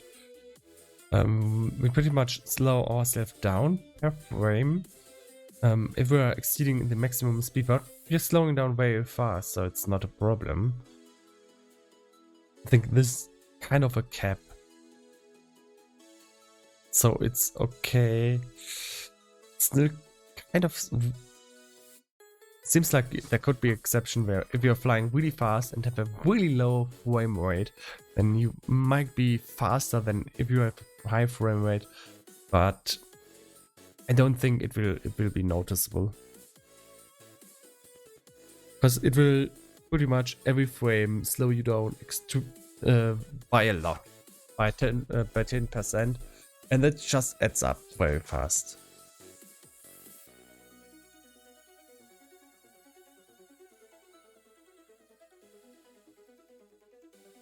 So, whatever. Let's add time, delta time, and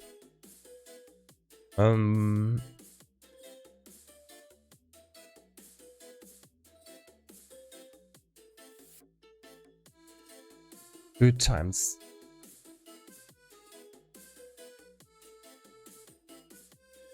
40.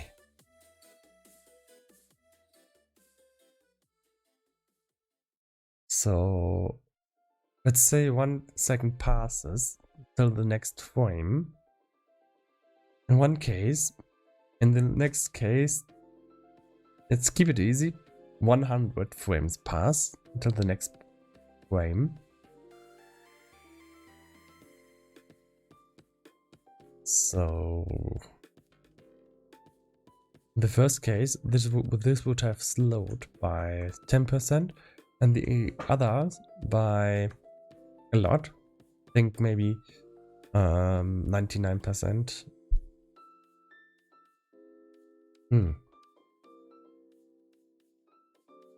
So now how we equalize that?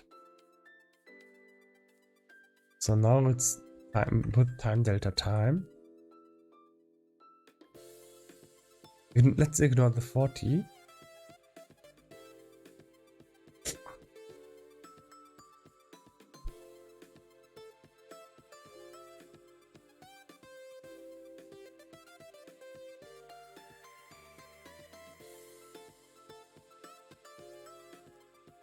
So 1 per frame per second would be the same.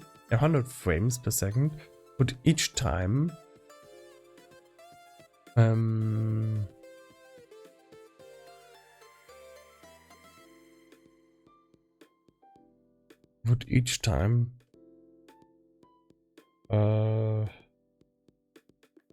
be lower. Will we be at 10% in the end? No, I don't think so. I need to calculate that. Damn, it's going to take a lot of time. This should be something like 50. This is how many frames you would normally expect. No. No, it's not. What is it? I say normally I expect 50 frames per second.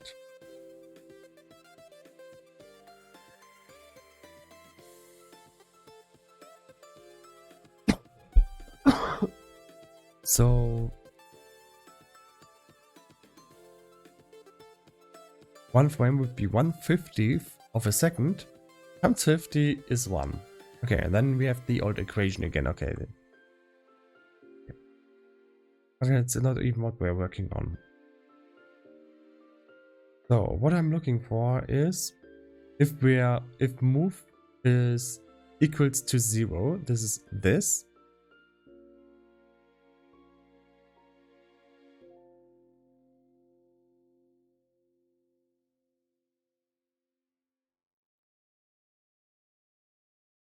And we are on a slope. We are not moving. We are not moving with our controller, and we are on a slope. Want to stop. Want to stop. If our velocity is bigger than 0.1 f,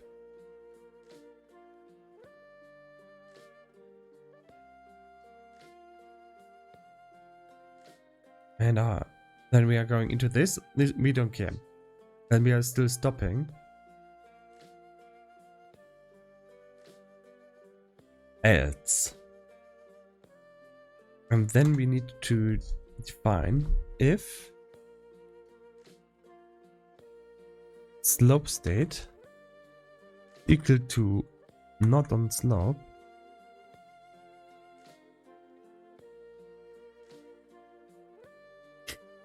is not equal to not on slope, then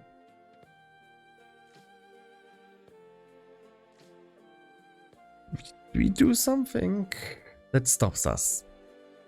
Like we increase our angular drag. Widget body to d dot. So what do? We have two choices here.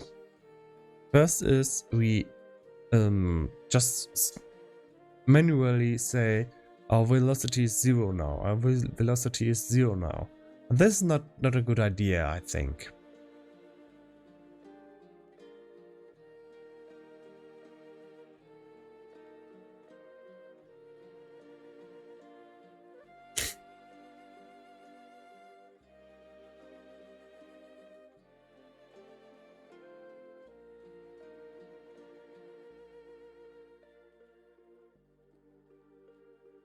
Yeah.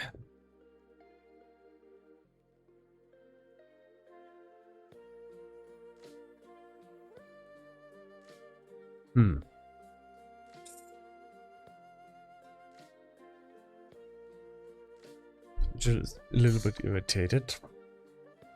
So if we the thing is, if we just change the velocity, low frame rate, you will still fly down.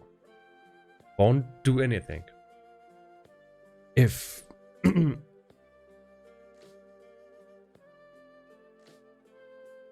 we're on a slope, we don't move, What do we do? Can just add a lot of drag, I guess? We could also freeze the position.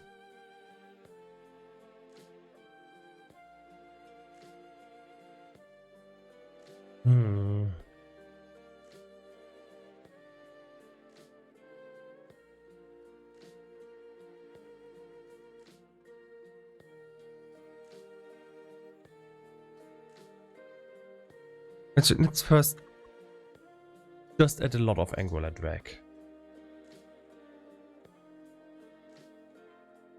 And if we're moving, and now how do we make sure that our angular drag is normally not 3000? Pretty much just by setting it to 0 normally. Okay, so let's look at the character. Normally we have an angular drag. By angular drag, we need to edit the linear drag. Angular is how much your 2D character is rotating. So that would make no sense at all. So drag, just called drag for some reason. That's a little bit bad because it's called different inside of the component. But yeah, well, it is not perfect. You still understand. That's only 2 drags, so if one is not the angular drag, it has to be the linear drag. Okay, let's go on.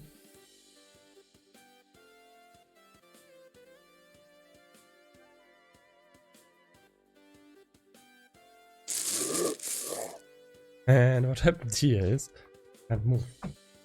Oh, I can move. Oh. Oh, that works perfectly fine. Except in this case, for some reason, we can now stand on the slope. We're not falling down anymore. We can move. Everything else is fine. So, first solution found. Except there seems to be a case where this is not working. Why is it not working? So sometimes it fails. It thinks we are on a slope because you see it says have is 3000. So my guess is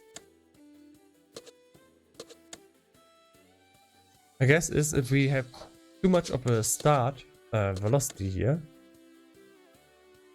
you will start sliding, and once you're sliding, your velocity is too high to go into the lines of code and the if clause that will set the angular drag to next to 0. So to confirm this, let me jump here. And yeah, then we will slide down to the end because once you have enough speed, you're not going to be stopped.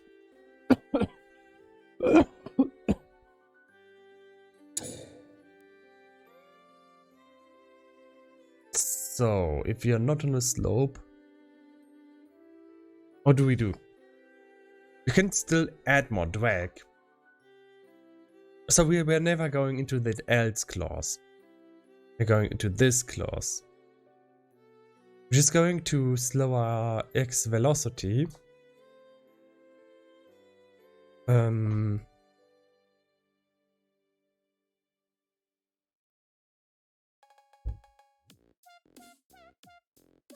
And now we still have another problem. What if we are going to be hit by a fireball? Now we are not getting pushed back anymore.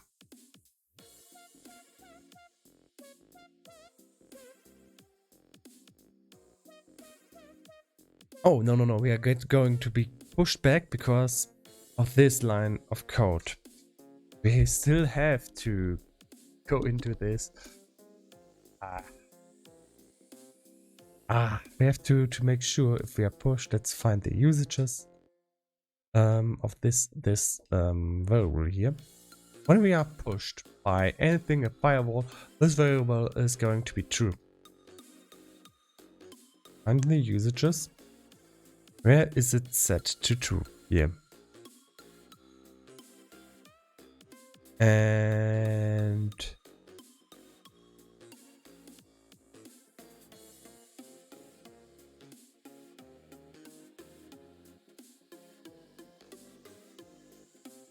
yeah, okay.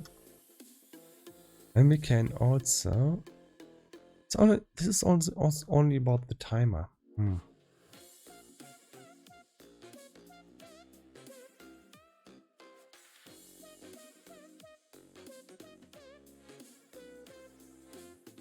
But this is where push is set to true, so we have to do it here. So we have to put in our widget body here and make sure if we are pushed, then the drag should be 0.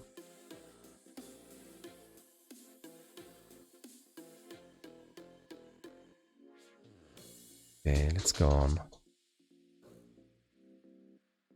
So we have to look into jump later. Where are we? Drag. Drag. There we are. So we need to add something here. So that we slow down more. And let's just say, let's then just add more drag. Just a little bit, so we slow down enough. We're not slowing down enough right now. So let's see if we can maybe fix this. So then we will have the first part of the sloping problem, that we're not sliding up and down the slopes. And since there's a lot of slopes, this is going to help us quite a bit. That's not enough. Let's see. Do we have drag right now? Are we in that these lines of code? Yes, it's 1. Let's try 100. It slows down immediately. Doesn't. Let's try maybe 1,000. Wait, oh yeah, it's overwritten immediately by the code. Yeah, okay. So we need to put it in here, and then sorry.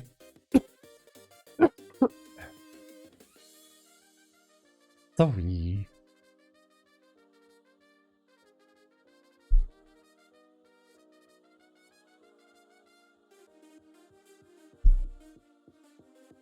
Outside to blow my nose.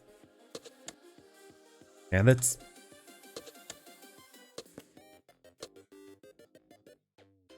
100 is still not enough. You need twice as much. Estimated. So twice as much.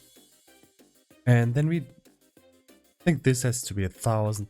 Just make this 1,000, this 500. Come on, this should be okay.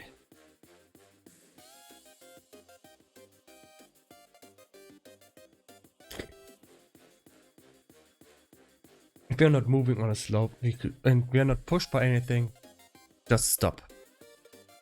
No use.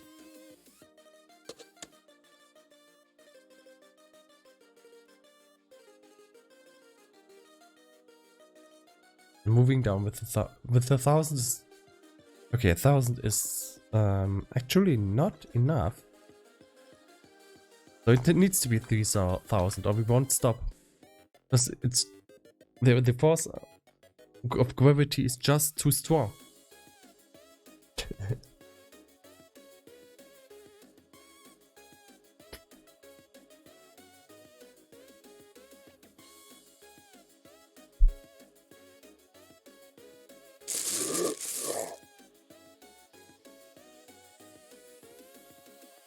And now we are actually not moving. Okay, that's nice. And also we can now see our slope detection is working just fine.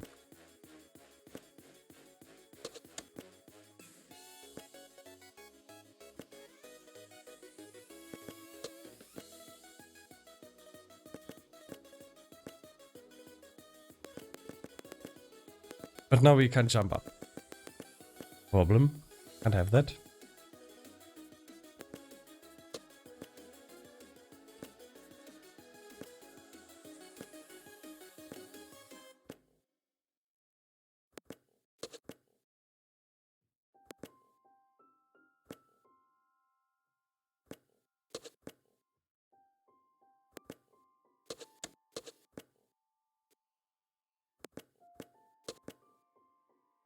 Yeah, but sliding down the slopes, to think of the past. So we fixed that. At least something. So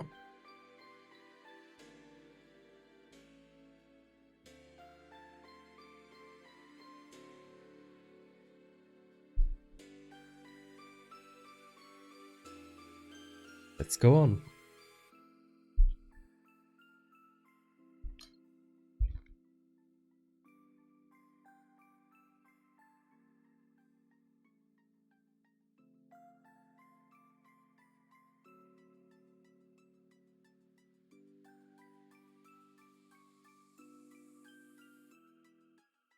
So jump.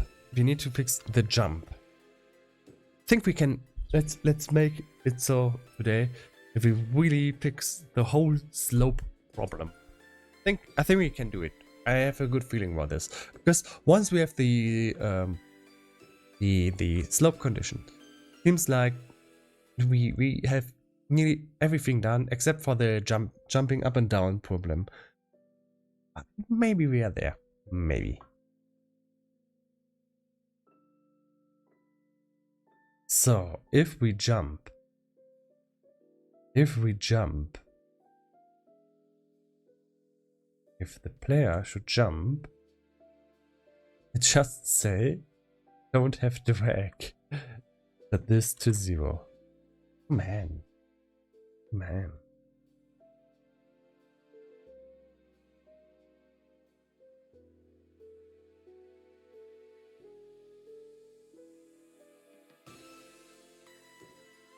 Kind of feels weird to put in drag everywhere, but yeah. That's how it is. Okay, if the player should jump.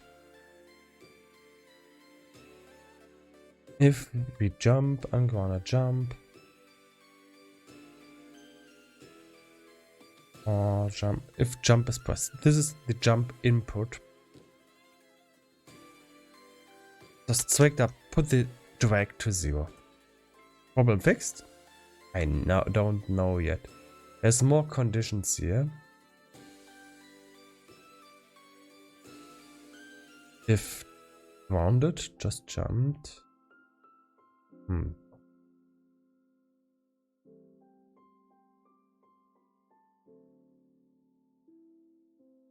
Here, this is not a jump. This is also not a jump, so we don't care. Let's go and see. I think this will still mess us up. Let's see.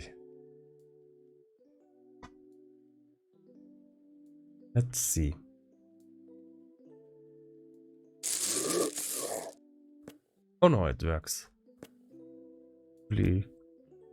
Yeah, I could imagine some cases where this is not a good idea, but actually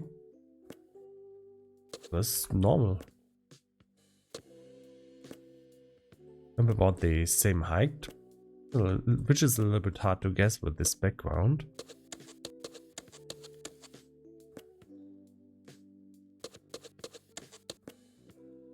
Can still slope jump, so the slope will give me an additional jump force. Can take the force of this slope to jump, which is nice. And stand on the slope. think this is a little bit awkward. But yeah, that's... Now we have to fix. When we're on a slope, and I move left or right, when I'm on the slope, and I go down here, I don't want to jump when I go down here. I want that the character is on the slope the entire time from top to bottom. How do I do that?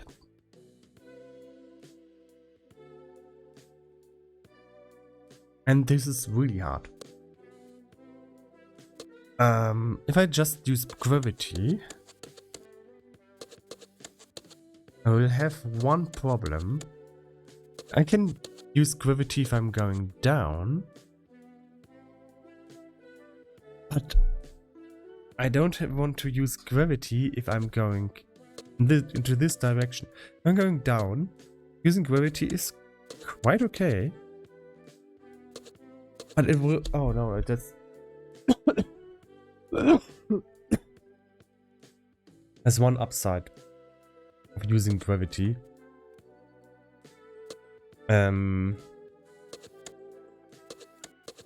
If you're using gravity, the character will slide down really fast. Faster than he usually would. God damn it. How do we fix that? And if we use gravity to pull him down when he's going into this direction,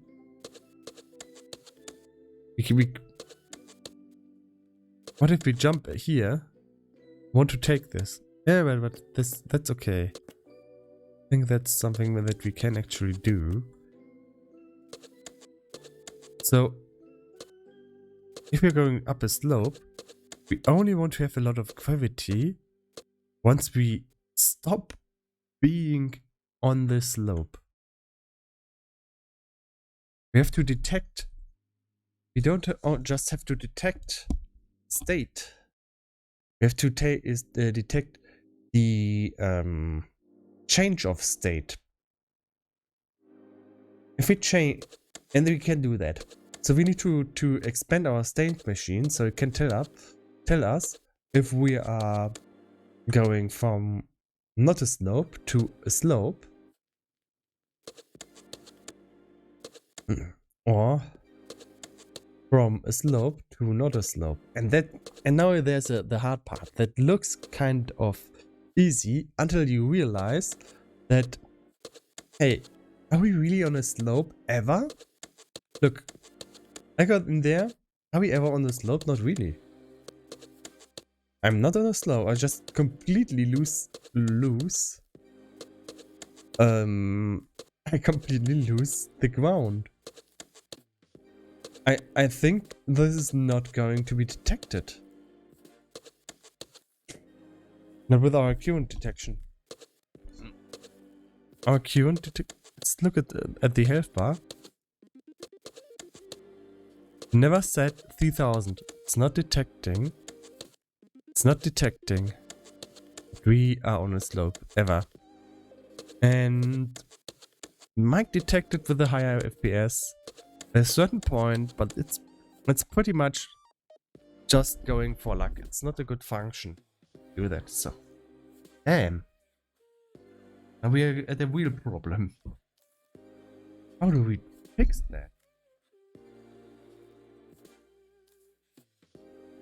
There has to be a way to tell that this is a slope and not a cliff. Because the second thing is, we can't just assume that if we are not on a slope and are suddenly in the air, that we are in the air because there's a slope underneath us. Sometimes there's nothing underneath us, sometimes there's a cliff. Oh dear. So, when we are losing the ground, we could do a raycast. And then just do an estimation. That's not good. Ah, damn it.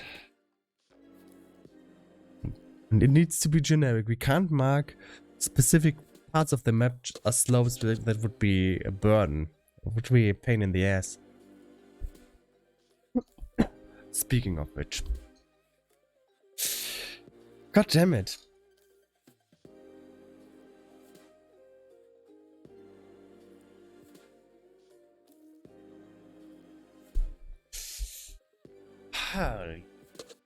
Okay. We have, let's just take a look. If we have anything that could tell us 100% sure that this is actually transition to a slope. That we are going from a slope to another state. I don't know. Really have problems here. It needs to be very, very solid. A solid function. Because this is base movement. If this breaks, the entire game is not going to be fun.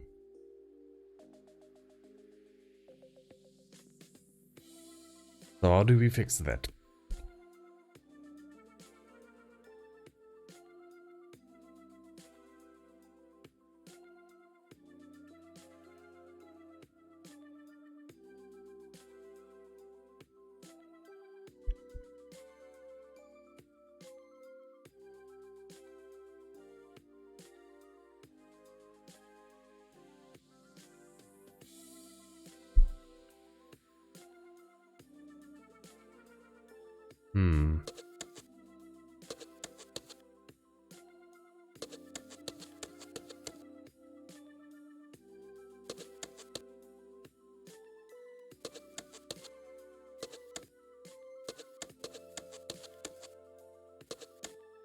How do we detect that? The first snow part is done very well. It works just fine.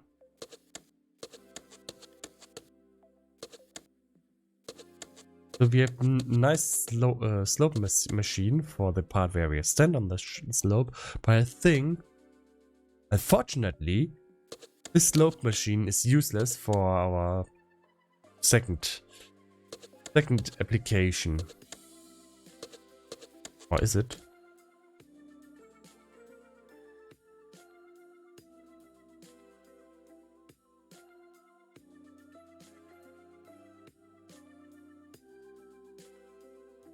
So, if we are going there and we have not jumped,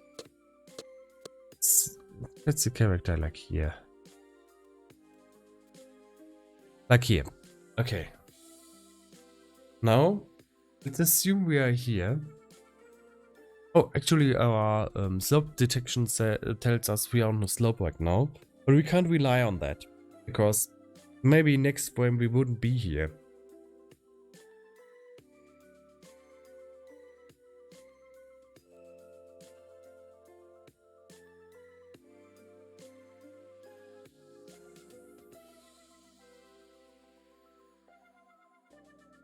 So we're sliding down the slope right now. Okay. I need to change that, but I'm not getting any better ideas here. How do we stay on the ground?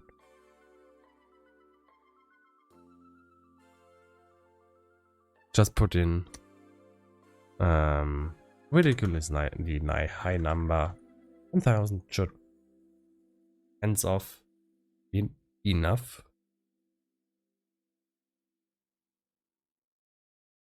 Oh dear.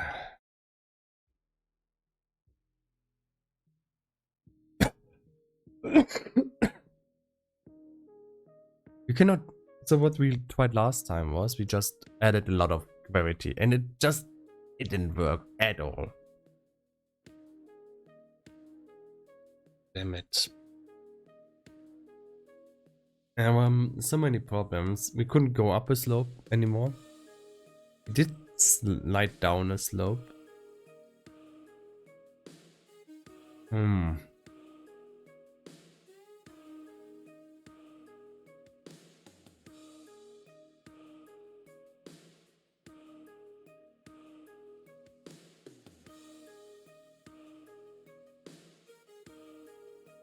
Hmm. Hmm.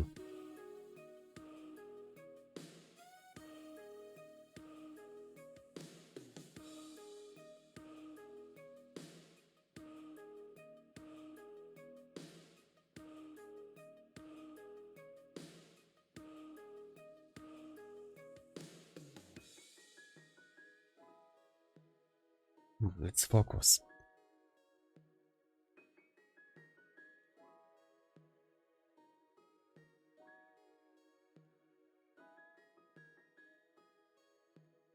And we are here. Just play with the character like a child. We're going here. How do we know there's a slope underneath us? Generically. We are suddenly not grounded. Oh, we are not on a slope. And I never want this to happen, actually. Oh. Ah.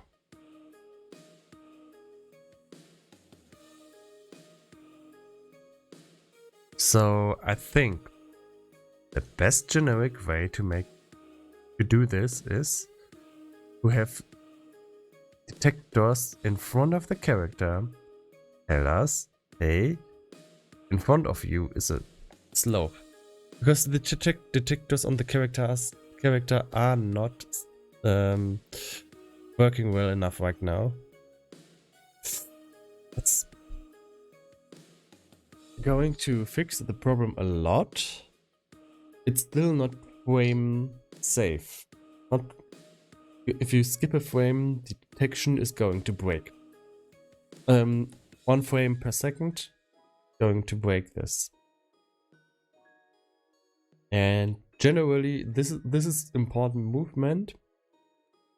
If we should try to find a way to make this always work. Oh, fuck. So what you would need to do is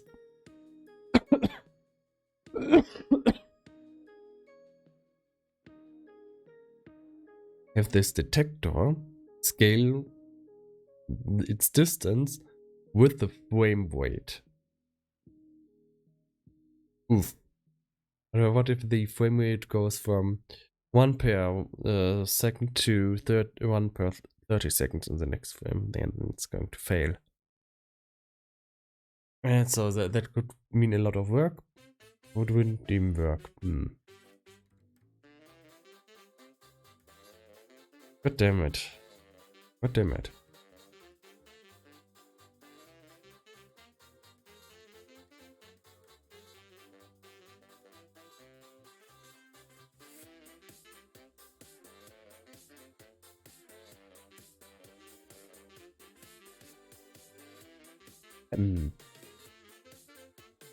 I don't want to just give up. I don't want to just give up.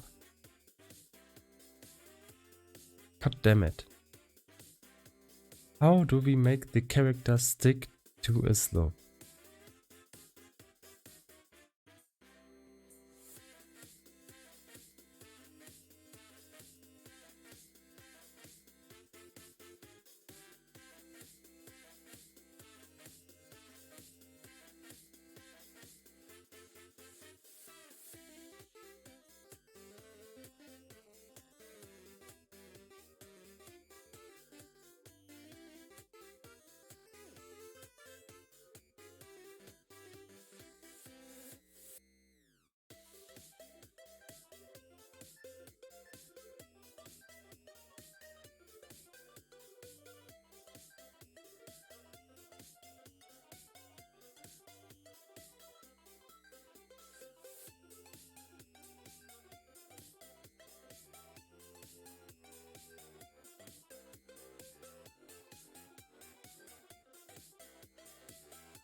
Now the stream is going for 2.5 hours and we have done a lot of good work here. And what we did looks pretty safe so far.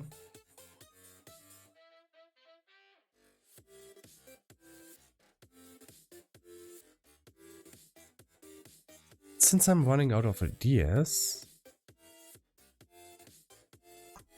I'm going to just Google this on YouTube. Just look at Unity slope detection.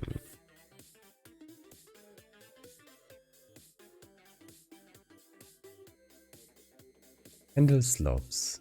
Yeah. Do you want a simple solution of keeping your player attached to the ground that can also handle slopes? Well, this short... I think this one was really bad.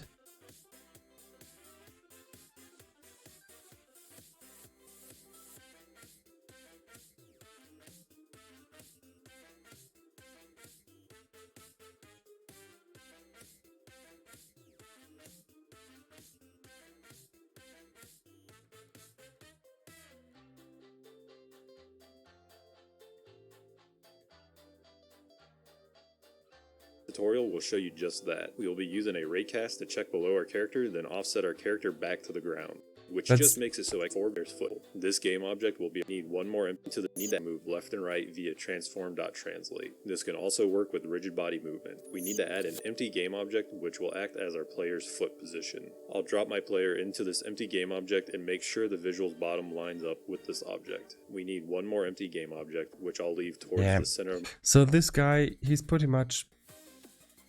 Spoiler, he's going to set the position of the character to the foot position. The foot position of the character to the slope position. Kind of hard.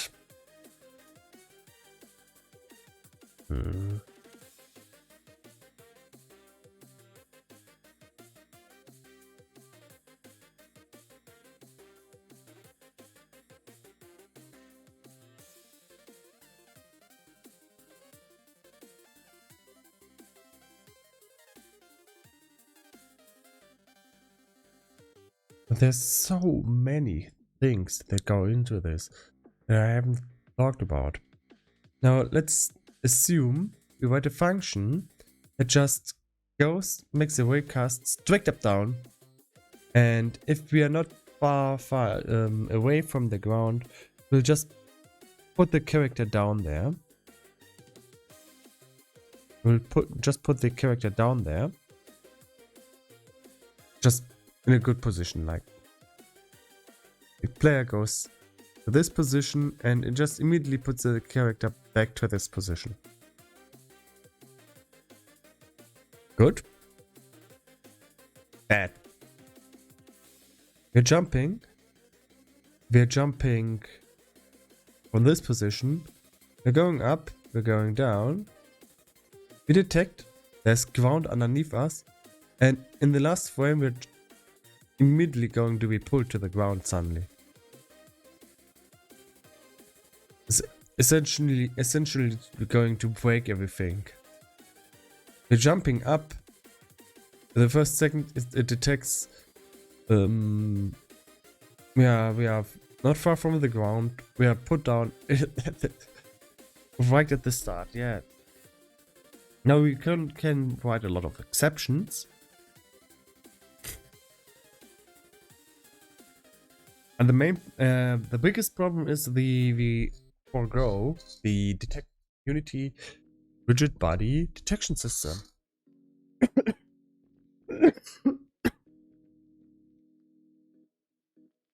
Which we actually should use. Hey Luna.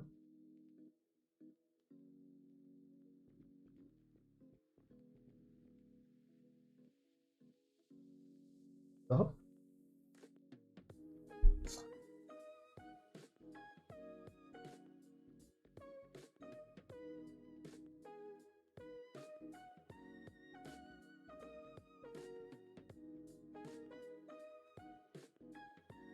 She's on my lap. That's nice.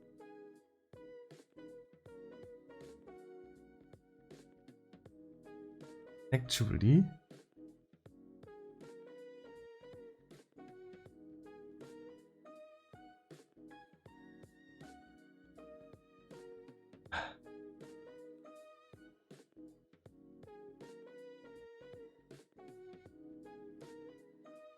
I think this is a success for the stream.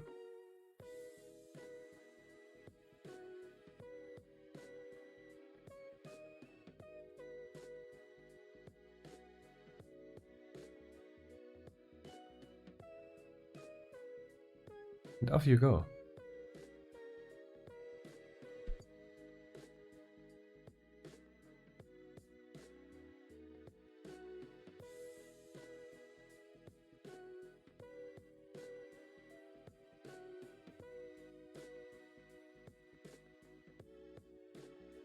Oh, now there's a cable. God damn it. We fixed this cable issue. Okay, now back to the topic.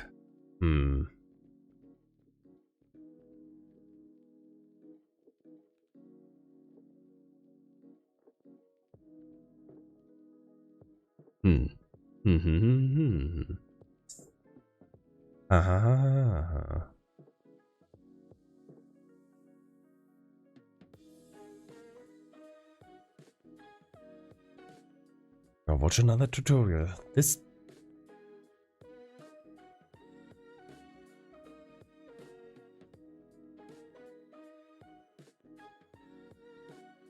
I'm really kind of mad with this guy. He puts in his solution, which is going to be found by so many people. Many people. He has 600 opponents. This video has been called 3,700 times.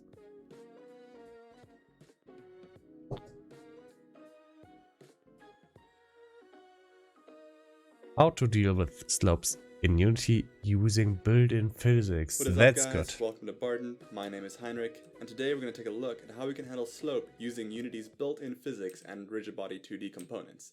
It's going to look something like this. We can move up and down slopes, the character will stick to the surface, and we can even specify a max angle that the character can move up, like that. It'll look something like this.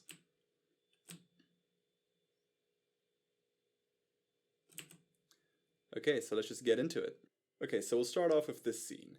The project as it is now allows the character to move left and right and jump when we push space. It's a very simple little character controller.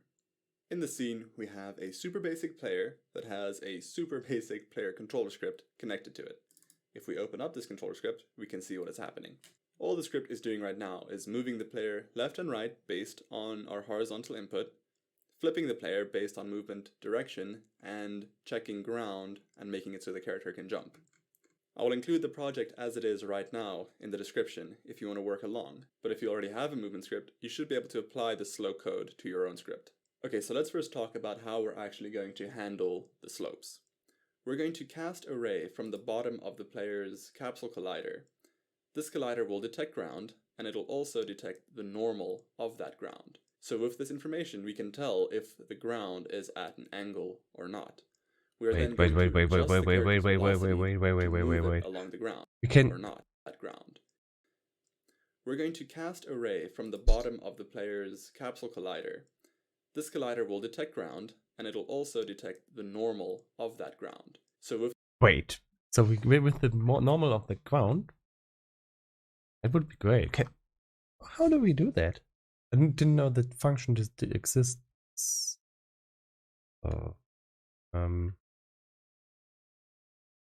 Let's look into slope. So we have our slope state here. So do a raycast.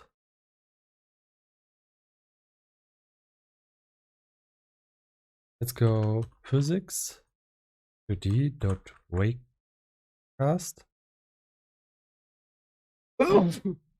Oh, okay. I'm going to do a short break.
Okay, I'm back again. Back into action. See what this wakecast actually can do. Can we detect the normal with this wakecast? If so, we don't have to continue watching the video at all. So let's try to again wakecast.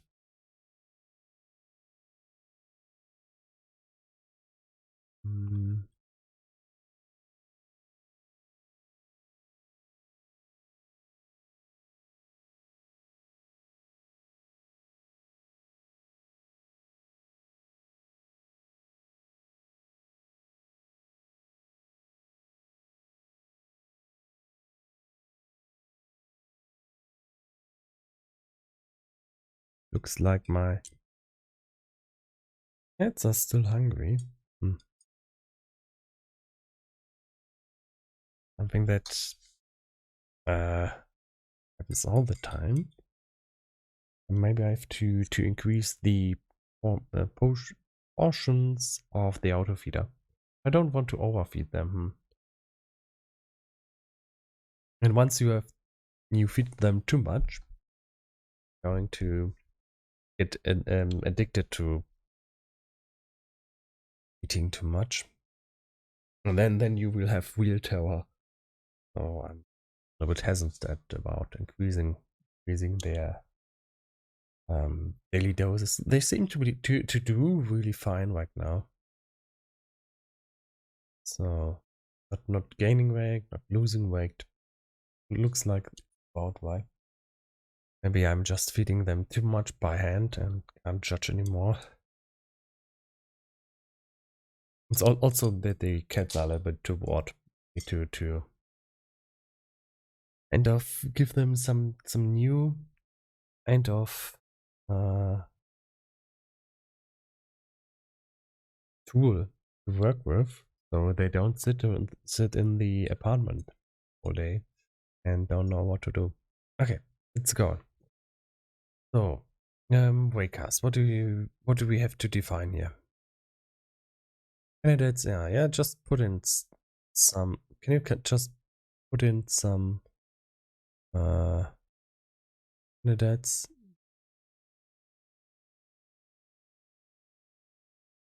Oh, come on, just put in some variables here. Let's see.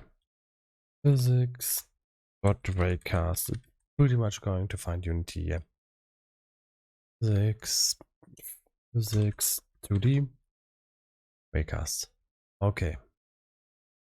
We got it.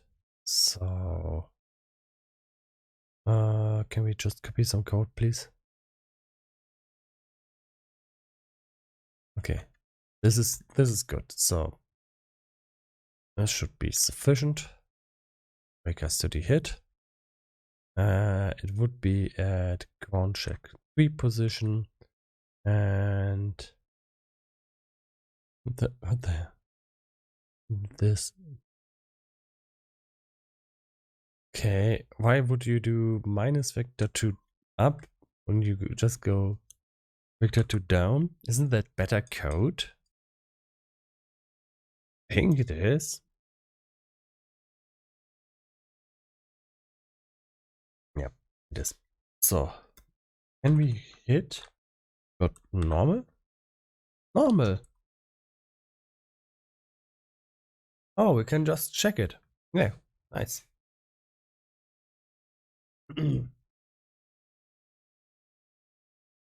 So, if we are not grounded,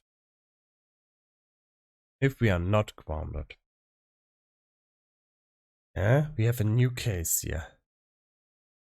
If we are not grounded,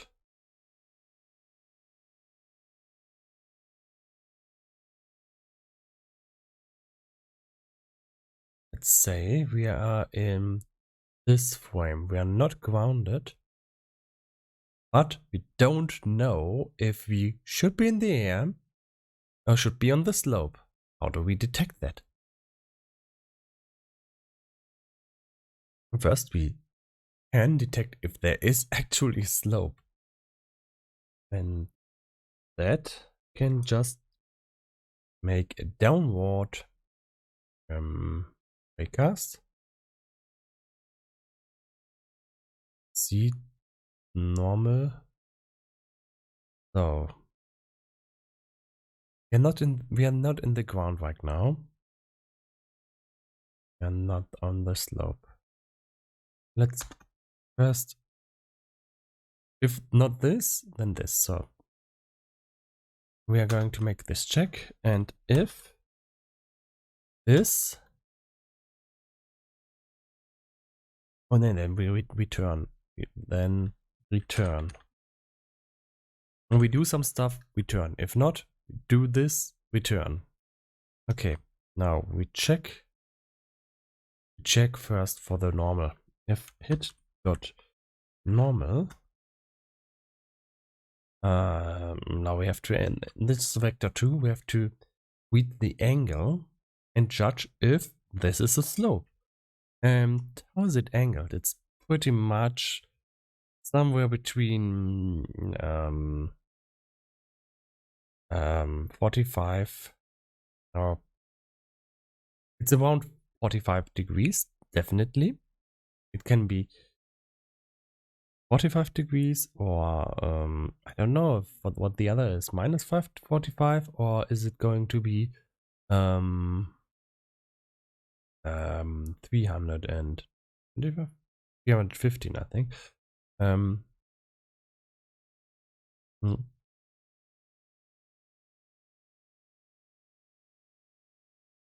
No, it's 45 and minus 45, I think.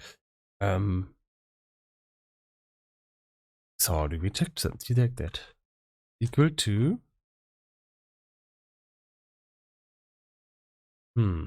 okay.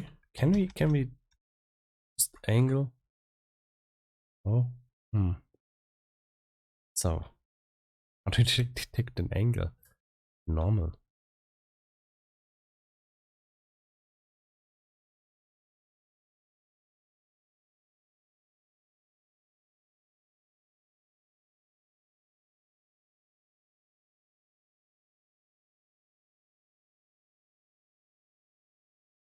normal.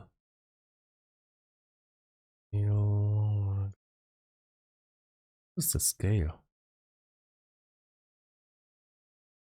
It doesn't return anything. Okay, square magnitude. What would that do? The length. I think we have to calculate the angles with some kind of function. With this information, just standing still on the slope, he doesn't get pulled down by gravity and slowly slides down. The way we're going to fix this is by just changing the physics 2D material of the player when he's standing still to something that has a high friction. Okay, so the first thing we need to do is determine the position where we want to fire the ray from. We're going to fire it from the very bottom of our capsule collider, right here. So you could create an empty child game object and place it at that point and just reference that in the code. But we can also find this point in code using a little bit of math. So let's jump into our code. And let's start off by getting a reference to our capsule collider. So we'll say private capsule collider 2D, and I'm just going to call it CC. In our start function, we can then get this reference. So we'll say CC equals get component of type capsule collider 2D. Just like that. Next, we want to store the size of the capsule collider. The size is given as a vector 2. So let's come and declare a new vector 2. And we'll just call it collider size. In the start function, we can then say collider size equals cc.size. Next, let's declare a function called slope check.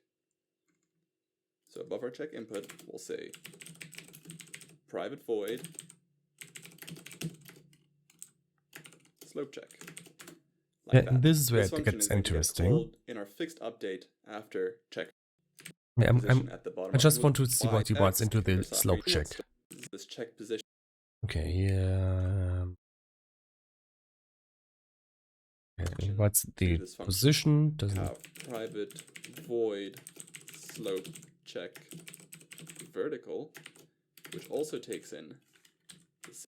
Before we do anything in these functions, let's head back to Unity and actually create some slopes that we can try moving. If you click, okay, let's skip the part where it's vertical. So in check vertical, and we'll just call it hit to. We're going to use distance. Yeah, that was now here's where we are. Distance.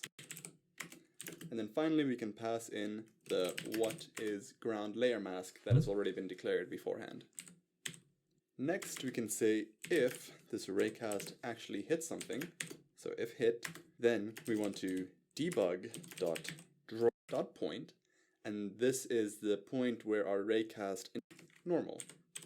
Hit.normal returns the normal of the collider that has been hit. After this, we can specify a color for it. So we can say color dot this slope check vertical and pass. Okay. Okay. Because it's getting late, and normally I would just strictly force it do today, but since I'm sick, I have to go to bed. No choice.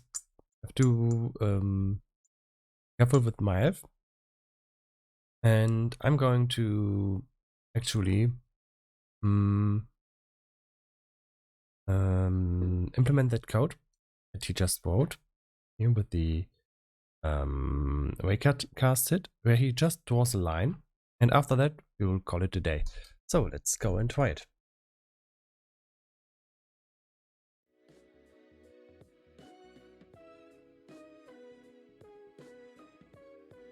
So still have to say what is ground, and that is layer 11. Oh, that's the distance, direction, origin, direction, distance, infinite, positive infinity. Okay, so if hit debug dot log debug for line. Okay. And from hit dot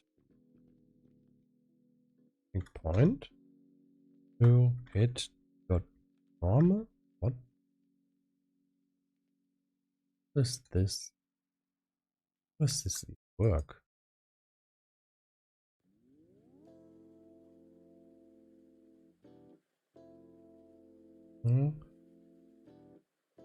Draw away, hit point, hit normal. He doesn't draw a line, he draws away. Okay, let's draw away. So this is the point, this is the direction, and then we can specify a color. Never have done that. Break up. Admit that. Yeah. So now, and then we would like to return. So now this is always going to trigger. So we've essentially broken our slope detection with this, but that doesn't matter too much. Let's go into the game and just see. There should now be a way underneath the character pointing into a direction.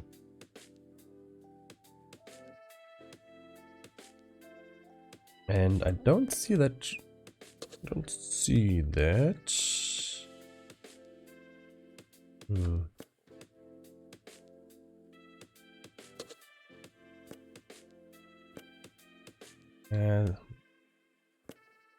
Kind of broken the game. Yay, it's cool. And now on a slope. I want to see the way. Where's the way? I have to enable debug. I need to save first because debug mode is often crashing your game. I think we should already see a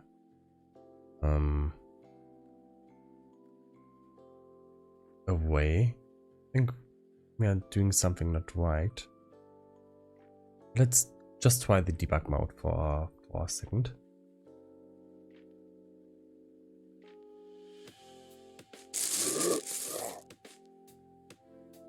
No.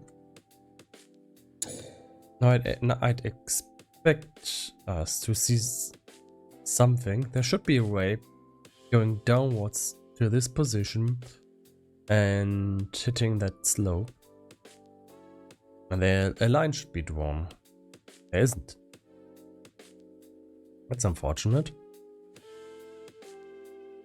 Let's also debug.log detected ground. Okay.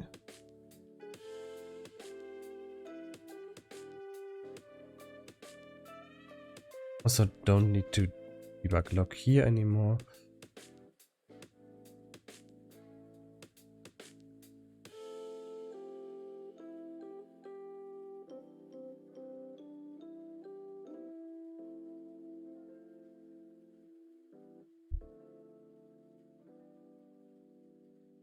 Maybe there's something wrong with the waycast yet. Or the code is not complete.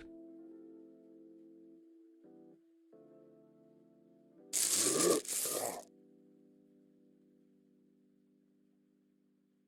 think it's detecting ground right now.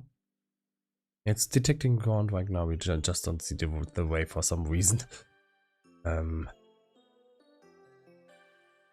Okay. Maybe enable gizmos. We now see a go. Ah, there it is. There's the normal, and we can see it. Great.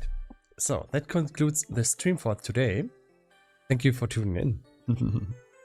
But yeah, seriously. Luna. Come here.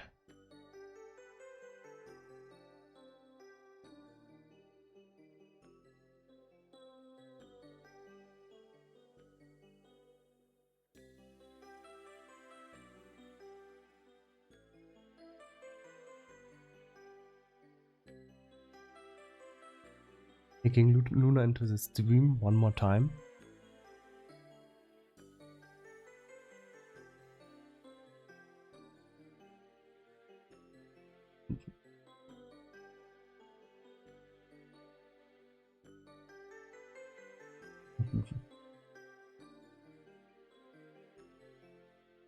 So that concludes the stream for today. So a lot of stuff going on. Unfortunately, didn't get through with this slope problematic.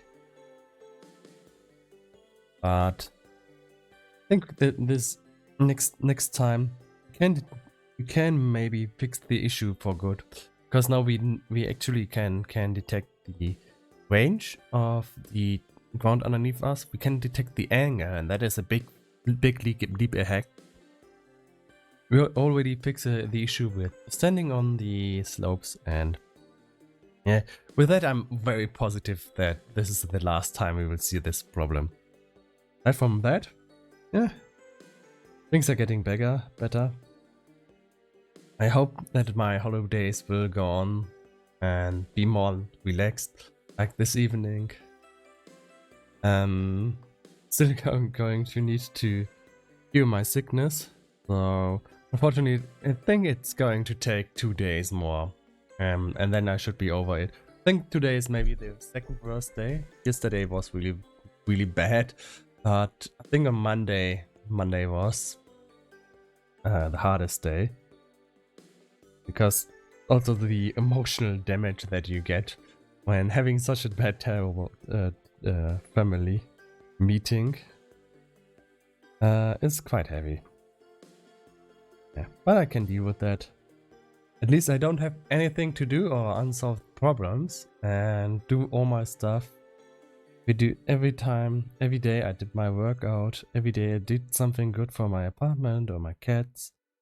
So at least that is good. I don't actually have to worry about real problems. Problems that I have are more like, I would say,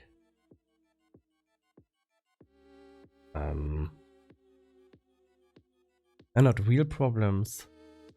They're apparent problems, but yeah, nothing that I should really put too much thought into or get my head into. So maybe another topic is, soon I think about how to cut my hair. Because the winter is over basically, and it's just warmer than usually, and yeah, I just do my hair long for the winter, and normally I just I just like to have shorter hair.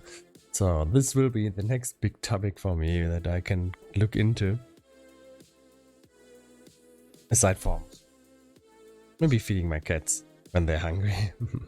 So with that, have a nice evening. Enjoy the time between Christmas and New Year's Eve, and I will see you tomorrow. Goodbye.